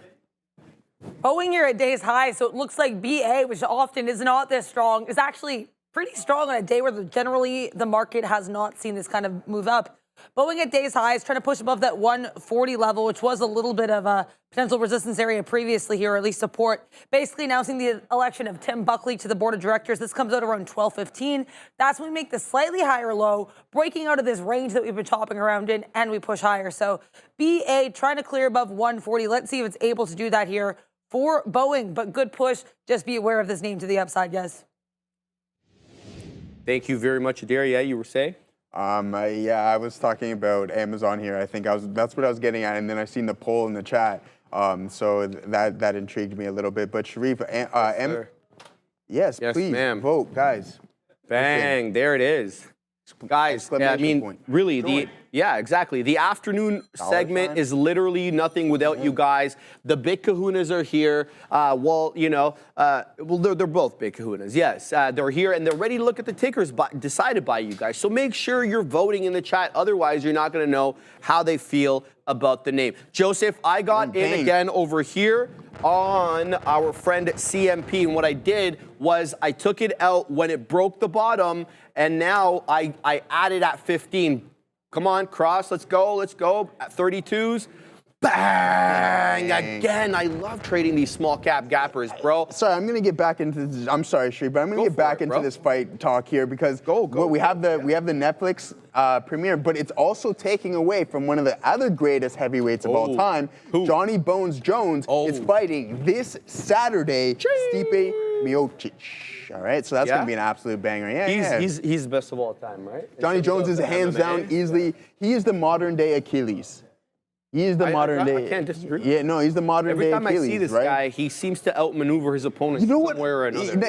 He's a bona fide martial artist, a born killer like Mike himself. So I'm looking forward to that fight totally. But you know what? I thought John was a little older. He's only 37. He's looking, but I mean, what he's been through and what he's done throughout his career, he could definitely age you. But he's only 37 years young, and I think it's going to be some quick work on Stipe Miocic this weekend. I like it, man. I like it. So we'll find out exactly what happens, guys. CMP coming down, not I'm going to risk to below 15 by 2 pennies. So here we go. If it doesn't defend 15, I'm out. I've only got one more out. We scalped out at the high there at 37s. I'm long at 07, so we took 30 pennies on the ad, bigger size on this one. So I had my full position waiting at 15.07, not the same position that I got in here with. This was like less than half. Because, you know, I don't like chasing these names, and that's just the way it is. So if we give up 15, it's all over for my trade on CMP, but I've already taken out the majority of it. I'm happy with this trade. Shout out to Adara for bringing it to us live in living color. Where I will be interested in adding, or not adding, getting back in CMP if I get stopped out through 15 is around VWAP. Currently, VWAP 14.25. So it's a little ways away from where we're at right now. So let's wait, pack our patience. Number one, see if 50 is going to give up the ghost. If it's not, then, you know, we'll ride it up, and I'll take out high a day. So I've only got one more out on this, and it's going to have to be above 15.80. Otherwise, I'm not taking it out. The other side is looking for that drop below 15, stops me out for my last little amount, and then I reignite the position as a long at 14.25 if that is what happens. So we'll keep tabs on that. I'm sorry, guys, there isn't too many small cap gappers today to talk about. But there was this bad boy over here. Am I getting stopped out? Yeah. So I just got stopped out of the remaining amount there. All good. Still a highly profitable trade. Very happy with it. LABD, though, we were involved in this monster earlier at that VWAP hold. I had to end this position because I had to weasel on over to talk to Peter Schiff. And I'm kind of lamenting having done that now because well, you can see it defended the volume weighted average price with a double bottom in and around 680, 681. And up we go into 7. So if this one comes down into VWAP again, I want to know about it, and I'll probably weasel my way into this. So LABD, not the biggest small cap gapper mover on the day, but not bad, Joseph. What do you? Yeah. I'm over here in some Amazon here now, Sharif. I'm thinking we put in a potential bottom. So I'm gonna look to continue to join that here and see what's going on with Amazon, because I know Scott Edwards in the chat was talking about it, and he was talking about some 205 calls, but that was earlier in the day. So hopefully you got this little bit of a move up here. But again, the volume by time profile was absolutely dwindling, and then we took that leg down. So hopefully you took some profits up there, Scott. Because it did take another leg down. And I mentioned this earlier in the session. It's just one of those days where the sentiment is just like, hey, I don't think there's going to be a big rebound, especially because it's Friday as well, too. So just be careful. Those pullbacks may not be deep. Those reversal trades may not be setting up as well as some other days because it is a Friday and we are getting into the latter half of the session. But we do have a $5 super chat from SP Williams. The people are just chewing up the fight game here, Sharif. Remember, the Tyson fight is entertainment. Nothing is what it seems. It is about them. Of course it is. What else? That's all it is. This is right? why we're doing it. Yeah, Exactly. and that's why me and Sean were talking. Is like, okay, it's a pure money fight. Like that's what it is, right? That's what it is. It's solely entertainment. It's strictly entertainment. It's people want to see Mike Tyson, one of the greatest heavyweights of all time, come back into the fight game, fighting this new upcoming kid who has the ability to get under people's skin, and that's what he's good at. He's absolutely amazing at it, and that's why he's in the seat that he's in right now. So yeah, I mean, hey, it's going to be entertaining. We'll maybe. I want to say something though, man. Like this he's changing the game. I'm talking about Jake Paul. Yeah. And the thing about him, why is he changing the game though? Because he's showing, dude, that you can come in late in your life. You don't need that pedigree from 10, 11 years old. And that hasn't always been the case. Case in point, Deontay Wilder. Yeah. Very athletic, but horrible footwork. He's a horrible boxer. Yes. But he just had the power, and right? the athleticism. Yeah, and the athleticism. Yeah, and I mean, like, the kid, Sean's not wrong. The kid's doing great things for women's boxing. He's putting boxing on the map again, and he's making these big-name fights. That's what you want to see. Boxing? I didn't even hear about what he's doing. Well, he works with Amanda Serrano, right? Okay, she's like one of the best female boxers of all time, next to Clarissa Shields. Clarissa, I know about. So, but Clarissa knocking everybody out. Yeah, exactly. But she's good. So I mean, it's just like the pay he's getting him. He's like, women boxers deserve to be paid more and stuff, which he's doing great things. The kid's doing the right things, right? So, I mean, we'll take it as it is, and we're going to watch the fight, and people want Mike Tyson to win. We'll see. Only time will tell, but it's going to be tough. I'm not going to be upset if he wins. Hell But, no, I yeah, of course want him to not, win right? too, Yeah. right? There's nothing you want to see, and I think that's the greatest thing about the fight game is once you become, people want to see you become a king, but then once you became a king for too long, they want to dethrone 100%, you, right? And there's 100%. nothing better than watching a king be dethroned, right? Because no, but seriously, it's the most entertaining thing. It's the most entertaining thing. Remember on the planet, Mayweather in his prime? People hated Of course, Mayweather. because he was a He's defensive fighter. But when I started boxing with my buddy and he was teaching me the Philly shell, how much respect I built up for him being able to do what he does. Dude, it's hard. Using the Philly shell against shorter opponents is almost a cheat code. It's though. just the crazy speed. Yeah, That's how he was able to the shorter opponents, the Philly shell is easy because they'll just off your shoulder. Everything's off your shoulder, right? Yeah, from, exactly. From a shorter guy, but yeah. It's going to be entertaining and nothing short of. So I don't know what the undercards are. I think there's a couple good undercard fights as well too. So I'm glad actually that Netflix is kind of going in that way because it's not. You don't have to pay for this. Imagine how right? many subs they're going to pick up today just from wow, that fight. Insane. Have you looked at their price lately? Yeah, exactly. The market's you're pricing not in wrong. that. Yeah, exactly. It's this totally thing's a priced in. rocket. So yeah. Hey. All right, guys, let's get back a little bit. Say that again, Ram Ram. Ram switched to the odd tier. And it's pretty good, she says. And Ram, you're making them more money, by the way, because when you pay once a month, that's all they get from you. You watch 5 hours, you watch 100 hours, they're getting that monthly tariff. But like you said, you're watching that ad tier, Ram. They make more money. They're your therapist? Okay, I'm sorry for you. So yeah. I don't know what to say to that. Like, it hurts her therapist. I don't even know what she said in the first place. We have a drug plan. I think we have a health plan with work, Ram. So, you can go. All right. Are you not entertained? It says did you see the preview to that? Gladiator 2? No, man. Bro, I heard about it though. I don't like it. There's a rhino. The Coliseum's filled with water. Yeah, it's like a rhino. CGI, CGI. Yeah, and then like the Coliseum's filled with water, and it's like what? All right, let's have a look at some stocks. Saad Mahmoud, I took the trend break short on a firm, still printing. Let's have a look at what he's talking about here. AFRM, short, says Saad. Let's have a look. Let's flip to the 5 minute on this so we can have a better look. Oh, double top, Saad. I like it, my man. 57 and a quarter-ish. And now we're at that key level of support, VWAP. Let's see if there's anything of note we got to worry about yesterday. Yes, I like this, Saad. You can take this, I think, into about 54.75. Look at that double top that we put in yesterday. What is with this stock and double tops? So double topped yesterday, sold off, didn't breach the neckline. Look where we ended up closing at. We closed out at the neckline. Okay, this is the neckline right here on the double top, and this is the closing print, this white line right there. So we end up holding that. Here we go, Saad. I think your point is very well taken. I think we're bleeding right now on AFRM, 55 incoming, my man. But be on the lookout, Saad, for that 54.75, 54.50, even 54 2/3, Saad, because you could find a support right there. That is yesterday's double top. Adara is at the big desk, and she's got some for us. We know there's been some weakness in the market today for these indices, but we're going to take a look here in the afternoon at the U.S. dollar. We do look at the daily chart when we do this in the morning, so I like to take a look at the weekly and what a level we're at here. We've had quite a few run-ups on the weekly chart here at this just shy of 107 level. We get it here. This was back going to November 2022. We get it again here, pretty tight consolidation here.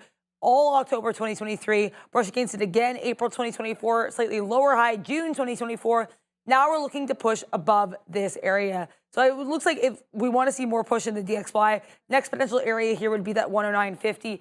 But rather than going into technical analysis, I want to take a look here at some of the Fed speak that we've had this week, because it's been a pretty big week for Fed speak. In a couple weeks from now, we're going to be getting, this is going to be the week of Thanksgiving, so not this week, but the week after, we're going to be getting the FOMC meetings from that, minutes from that November meeting, sorry. So November FOMC minutes on watch for a few weeks now.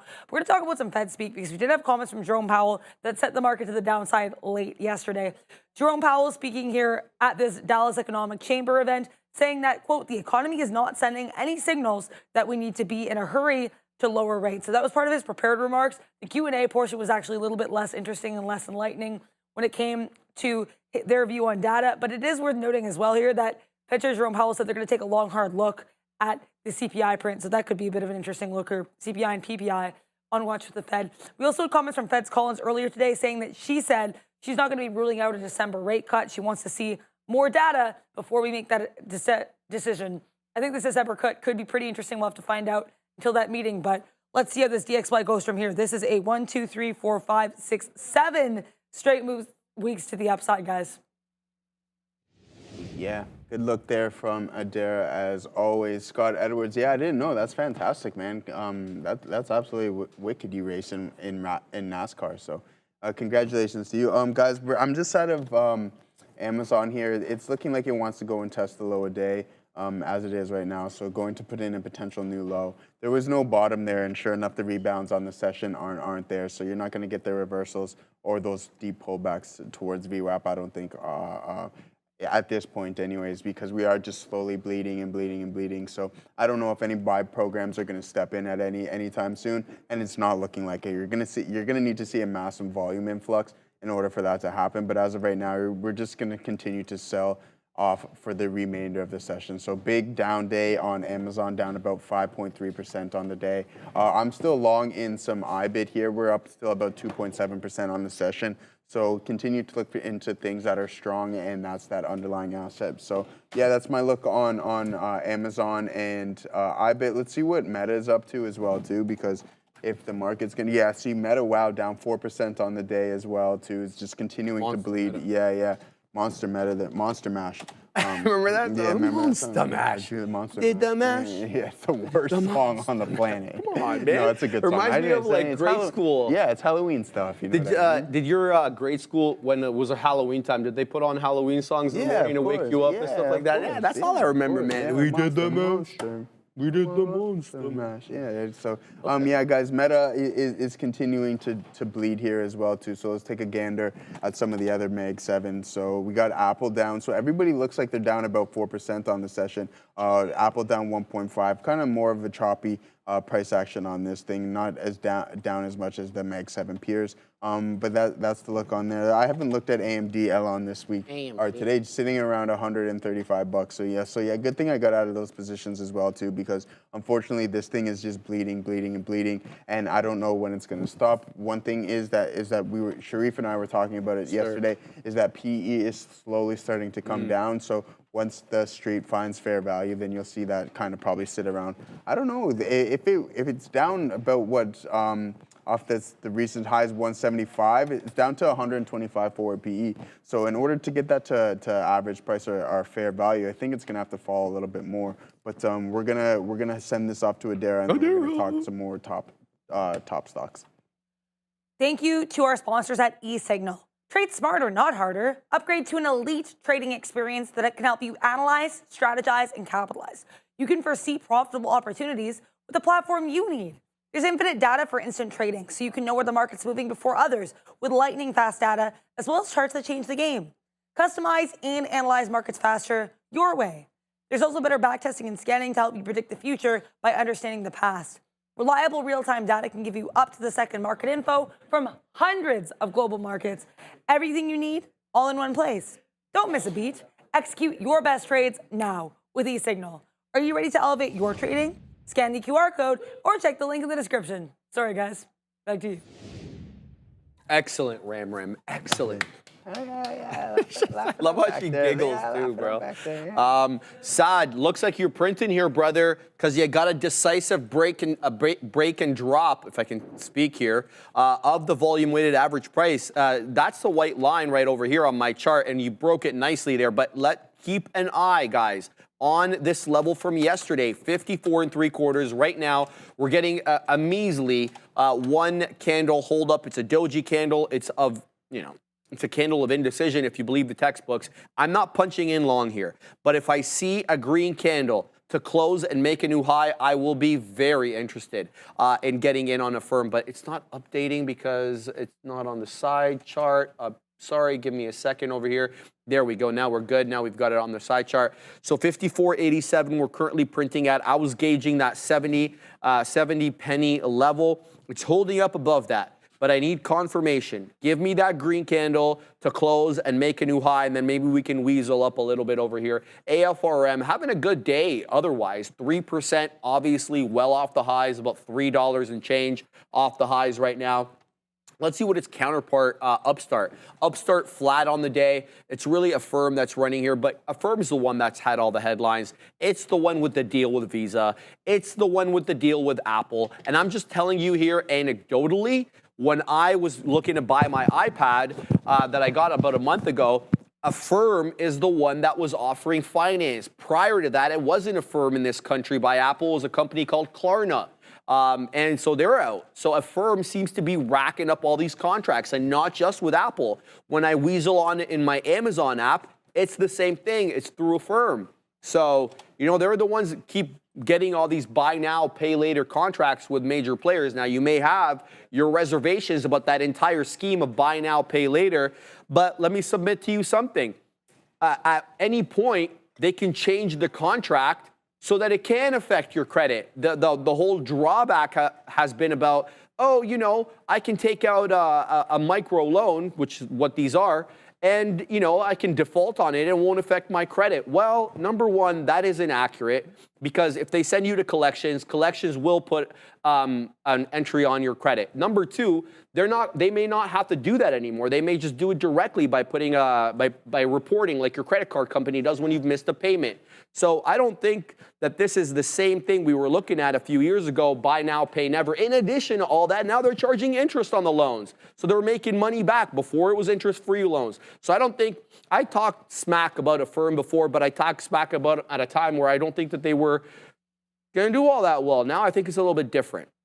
So here we go. We're getting this doji candle, a candle of indecision right at the level that I anticipated, this 54.70. Let's see if this current 5-minute candle that we're currently in right now wants to weasel up and close above 55. I'll get long if it does that. We'll see exactly what happens there. Joseph, what are you looking at, my man? Yeah, I'm over here looking at some more of the Mag 7 here, my guy, and I'm just looking over here at goggles as well, too, to see what's going on with Google. I mean, again, and down another, was it 2% on the session, 2.21% on the day. So as you can see, once we broke this specific range, we went on that big up move after the earnings report, and then now we're starting to come back into price here around 168. We'll see if we can hold this resistance levels of something that was once resistance can become support. But I mean, if we break it to the downside, then expect maybe another test of this support here around 161. But that's a pretty hefty drop from now. I'm a little bit disappointed in Google. I like that it was sitting around 182.60s. I wasn't expecting it to make an all-time high, but like immediately, but sometime in the near future. But now that's just prolonged. So hopefully we can get a big rebound. I know there's a lot going on with this stock as well too. So that can add some weakness. But I mentioned this before, and I'll mention again. In order for us to continue this market to move higher, we're going to need these big boys to start participating and start making all-time highs as well too. It can't just be NVIDIA.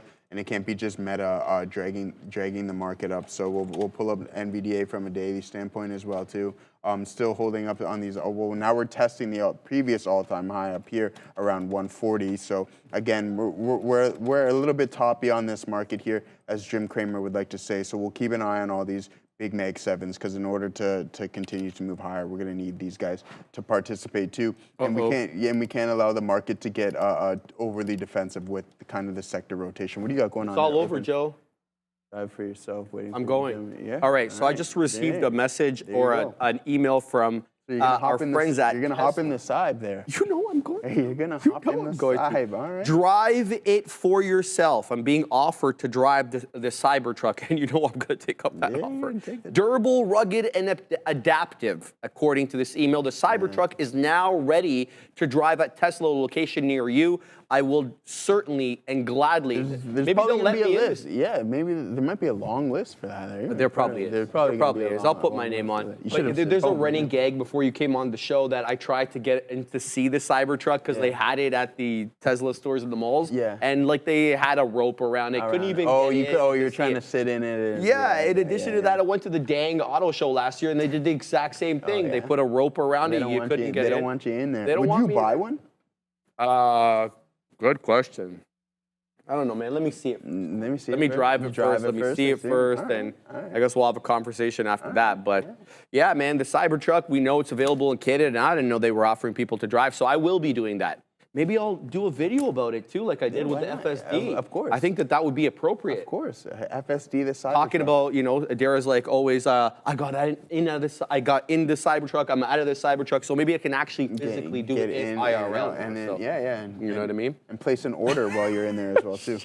DVD Arthur, hide your wives, hide your girlfriend. Sharif's rolling up in a Cybertruck. Yo, people are going to be running away from me because, you know, well, I may be kind of deadly with that thing. It's a walking. It's a tank. It's a dry. I mean, it's a dry. Yeah, it's a riding tank, man. Sorry, Sharif. I just want to touch on course. one thing here quickly before I send it over to you. But as the market continues to move lower, Kendall Lopez, I remember you mentioned this in the chat. We have now breached the downside gap here. I don't know what these are up there for, but on SPY. So yeah, keep that in mind. Let's see. I'm thinking about a 30 to 40% fill there. Looking before you get any form of pullback. So there you go. SPY has breached the gap to the downside. DXY, guys. Okay, so I'm looking at a couple things. Number one, I'm in CMP because it curled above into 15. So we're going to give this one to the 70s. Otherwise, I'm out. And the other thing, Affirm. So Affirm now, I got to remove some of these non-important names. AFRM, I need to see what it's doing. So nice, it's above 55 now. We got a 5-minute candle that has got 30 seconds, I believe, to close. It's above its predecessor candle, and the predecessor candle is a candle of indecision. It's a doji candle that actually closed exactly even. How do I know that? Because it's yellow. And on my charts, yellow candles are the close is the same as the open. So let's see now, can we weasel up? Okay, so now the candle has closed on AFRM. What's the move here, Sharif? You're going to get in? I'm going to get in. I'm going to give it to about the low of the 80s there to see if this one wants to curl up into VWAP. I'm debating this one. Okay. Also, the other trade I'm looking at, DXYZ. DXYZ is at VWAP. It hasn't been at VWAP. The last time it was at VWAP was 10 a.m. this morning. So now it just weaseled down 32 and 2/3. Volume weighted average price is DXYZ. It's up 14.5%. This is what I'm looking at right here. Sorry, I was just looking at my side chart. DXYZ. Oh, this kind of looks like it could be a head and shoulders, but it's still above the volume weighted average price. So you can manage risk here by putting your stop a little bit below VWAP. So I'm going to keep my eye on this one. This could be an interesting bounce off VWAP. So I'm in CMP over here and very interested in weaseling into Affirm, but I'm a little unsure about this one just because it's a little bit off the top. AFRM, let's throw that in there, and it's below VWAP too. But it's not like it's a small cap gapper. It's not part of my rules to never take these below VWAP. That's small cap gapper restricted only. So 55, it's dancing with that level right now. Obviously, if you were to get in, my suggestion to you be get in at 55, and then you put your stop below the area low. So that means 54.70, 54.69. So by definition, you're going to have to risk 30 pennies to make how much? Well, let's see where VWAP is. That would be my first out level. Well, that's 55.40. So you've got a 1-to-1 right there if you make it into VWAP, and then you could make it a little bit higher. 55.90 these candles were topping out at. So a firm possible move here. Not the best trade on the board right now, certainly. That's why I'm kind of hesitant to jump in. CMP still deal. DXYZ now really coming into VWAP. Now I have to load it up on a trading screen to get a better look at what the spread is on this name. DXYZ on the NYSE. It's a 10-penny spread right now from what I see, and the trading on this is light, man. Look at these candles. That ain't the look for me. I mean, it could be good. It could be good off VWAP, but it's just lightly traded here, very sparsely traded. 32, about 60 or so is VWAP, so we're at it right now, essentially. What are you looking at, Joe? I'm over here looking at Advanced Money Destroyer as Katina man pointed that out one day, and we all laughed in the back. So it was funny because it's garbage, man. People are saying the same thing as you too. Yeah, exactly. So it's not moving well, man. The semis are a little weak. We have that sector rotation that I mentioned before, and people are getting a little more defensive because we have utilities and financials, real estate kind of leading the way here from top performing sectors on the session.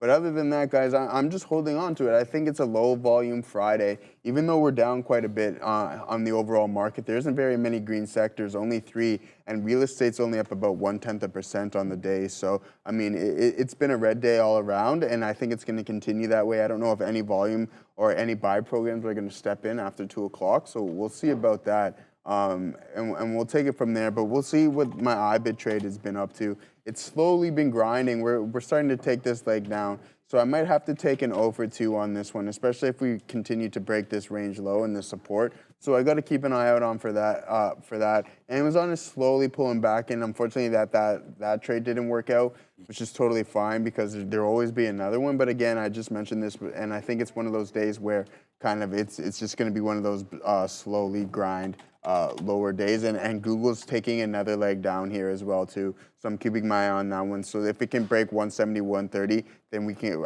as it is right now, then I think it is going to continue to the downside. So be prepared to that. Let's take a look at this 5-minute opening range on it as well too. Fairly weak, high volume on the 5-minute opening range. Had the inability to breach it to the top side, and then broke it clean to the downside, and then you get this ABCD type pattern, A, B, C, D to the move to the downside, and then just continuing over with the inability to come and test VWAP. It just curls over, failing to make any new highs in this pullback, the volume dwindling, and then now looking to take another leg down. So that it's one of the weaker Mag 7s, down 2.5% on the session, giving back a lot of those earning gains there, sitting up at 182. So keep that in mind, guys. Those are just my looks for the remainder of the session, Sharif. I think it's going to be a little bit of a quiet afternoon. What do you got going on? Look how I'm getting trolled in the chat for absolutely doing nothing. Sharif, Joe, regarding your concern about Iron Mike and age difference, now you know how Sharif felt when you volunteered his push-up ability against yours. If you're going to troll me for something, it should be for my trading, not my fitness. I'll run circles around No one's questioning.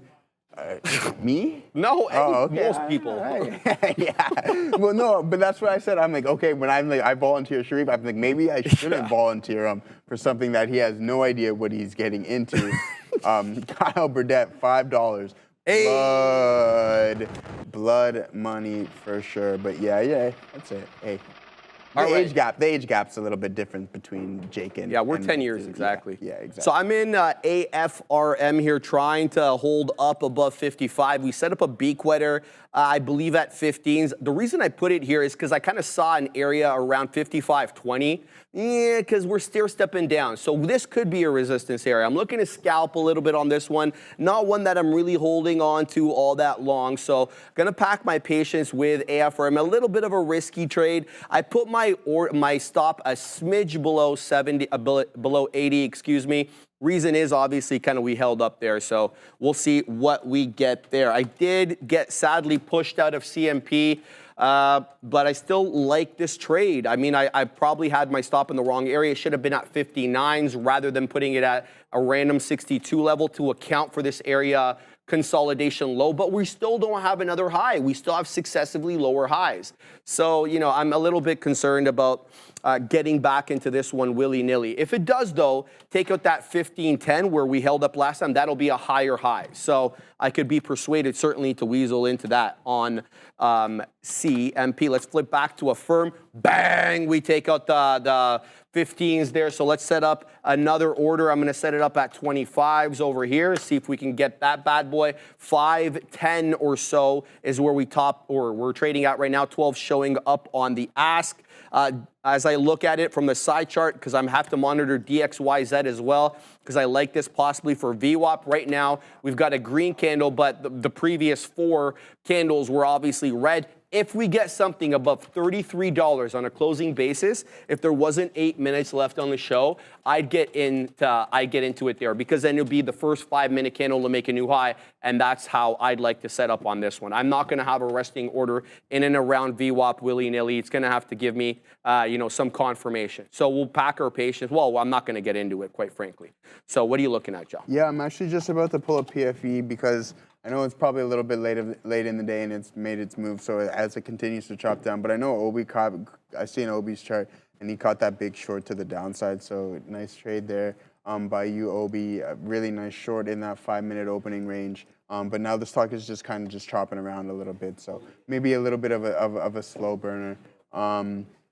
We'll continue to look at that. Let's look at some of the other top volume, PLTR as well too, which you know that we traded that as well. So we like the PLTR trade. Kept us in the game for the majority of the day. So we like that. Again, just slowly starting, the volume slowly starting to die down here and dwindle off. So we'll see what else is going on with that. But the top volume is NVIDIA on the session, 154 million shares traded, with Amazon with 59.8 million shares traded, and then BE with 47.7. So, but again, NVIDIA, PLTR, and PFE are the top 3 volume traders on this session. Should have got out at the open. Yeah, I mean, Joe, perspective to consider the newly elected president is nominating unqualified people for his cabinet. It has made me cautious, and I'm a bear. Okay, all right. Fugazi Bear, yeah, I couldn't tell by the name there. Yeah, totally respectful. Yeah, totally respectful. I mean, we're not going to argue your point or anything like that. So, yeah, I mean, we totally get where you're coming from. Yeah, so, and to be fair, like, there's always, like, a little uncertainty, Joe, when new people are coming in, even if you know, like, they've had what you perceive to be as a solid past or experience. It's always a wild card. Yeah, exactly. Right? And coming with the change, right? People don't always, like change as well, too. So, I mean, hey, it's what's coming. We don't got too much time. We got about 6 minutes left in the session. Guys, let us know. I know someone in the chat shouted you out there, Sharif. Oh, they said that, no, I'm not going to search for it because it's probably long gone now. Oh, but they're just saying thank you from there. But yeah, you can man, take it from absolutely. there. Yeah, man. I'm always happy to help in any way. Zai wants me to look at TSLA. Question is, where do you think Tesla is going? Well, I mean, if you looked at the recent price action of Tesla, it's hard to be bearish. Obviously, we kind of defended 300 generally today. I think we weaseled down. Where did we weasel down? 302.70. So we've got that 300 support level, but that isn't really the main support level. The support level that everybody's looking at is that 270, and that was a really recycled level going back to, I think, October 2023. There's your 270 rejection. 270 rejection. You guys get where I'm going with this? 270 rejection, 270 rejection. Another one. Then you get the election and obviously the big boy gap up. So you don't really want to see this get filled if you're a bull. So 270, if you would see anything below that, that's trouble. If it comes into 270 and defends, that's a great entry point. Great entry point. I mean, lots of people always talk about that gap level getting tested after, you know, it manifests and how it holds up there. If it gets filled, though, I think that's quite bearish for TSLA. So we'll see exactly what goes on. For my sake, I'm holding this. Obviously, it's not the biggest position I have by far, or by any stretch of the imagination, my account, but obviously I don't want this to bleed all the way down. And I should say that I did take out a quarter of the position the day after, I think it was like 350 something or 340 something. There, I had to take some out. So that is my look on TSLA. But personally, intraday, let's have a look over here. It's tough to say, because we're right at that support level again at 317. Look at this 2-candle hold up at VWAP. We're kind of doing the same thing there, holding up. But what's operative here, in my humble opinion, are the lower lows and the lower highs, from which we haven't been able to escape. Essentially, since 11:30, it has been consistently lower lows, lower highs since 11:30. And so unless you see a trend change where we print something maybe above 320, then you're going to continue to get those lower lows and lower highs, VWAP or not. So let me know how that goes. I hope that helps. I don't know if you were asking intraday or whether you were asking for the long term. In any event, I think gave you my opinion on both. I hope you do really well regardless, Joseph. Yeah, for sure. Absolutely, guys. I'm just here keeping my eye on PLTR. We only got 3 minutes left in the show, so I don't think I'm going to open up any more positions right now. But I mean, it bounced off VWAP nicely again. But to go into test these highs, it's going to need a lot of momentum and volume. And I'm not too sure that's going to step in today. I mean, I wouldn't rule anything out. Anything can happen and anything is possible. So keep an eye on that. But I think the two legs here were up here, both like are ascending wedge, whatever you would like to call it, A, B, C, D, A, B, C, and then you get that second, and then you get that second move up there. So I love that pattern as well too. I like looking for a trade on lower time frames, the 1 minute too, especially shortly after the opening drive, like a couple of minutes after the opening drive, and that's how you can identify like real strength within a stock. Is that you get that strong 1 minute opening range, and then you get that brief pause, and then you get that second leg up. So with a couple minutes, you got the wraps tonight. Got the wraps tonight. And then I don't know. You're probably gonna be able to watch the fight because I'll tune into the fight. I gotta watch the fight now because you gotta watch it. I know, right? With all the talk about it. Gotta watch it now. So and what else you got planned for the weekend, my man?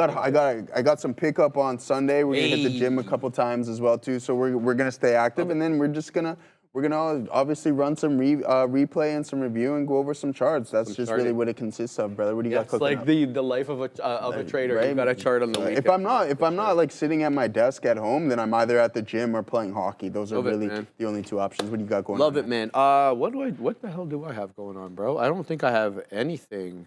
No, this is kind of a very. Oh, you're gonna sign up to drive the SIBE. Oh, thank you for reminding me about that. I'll probably have to wait a minute, but definitely that's gonna be on the application. No question about it.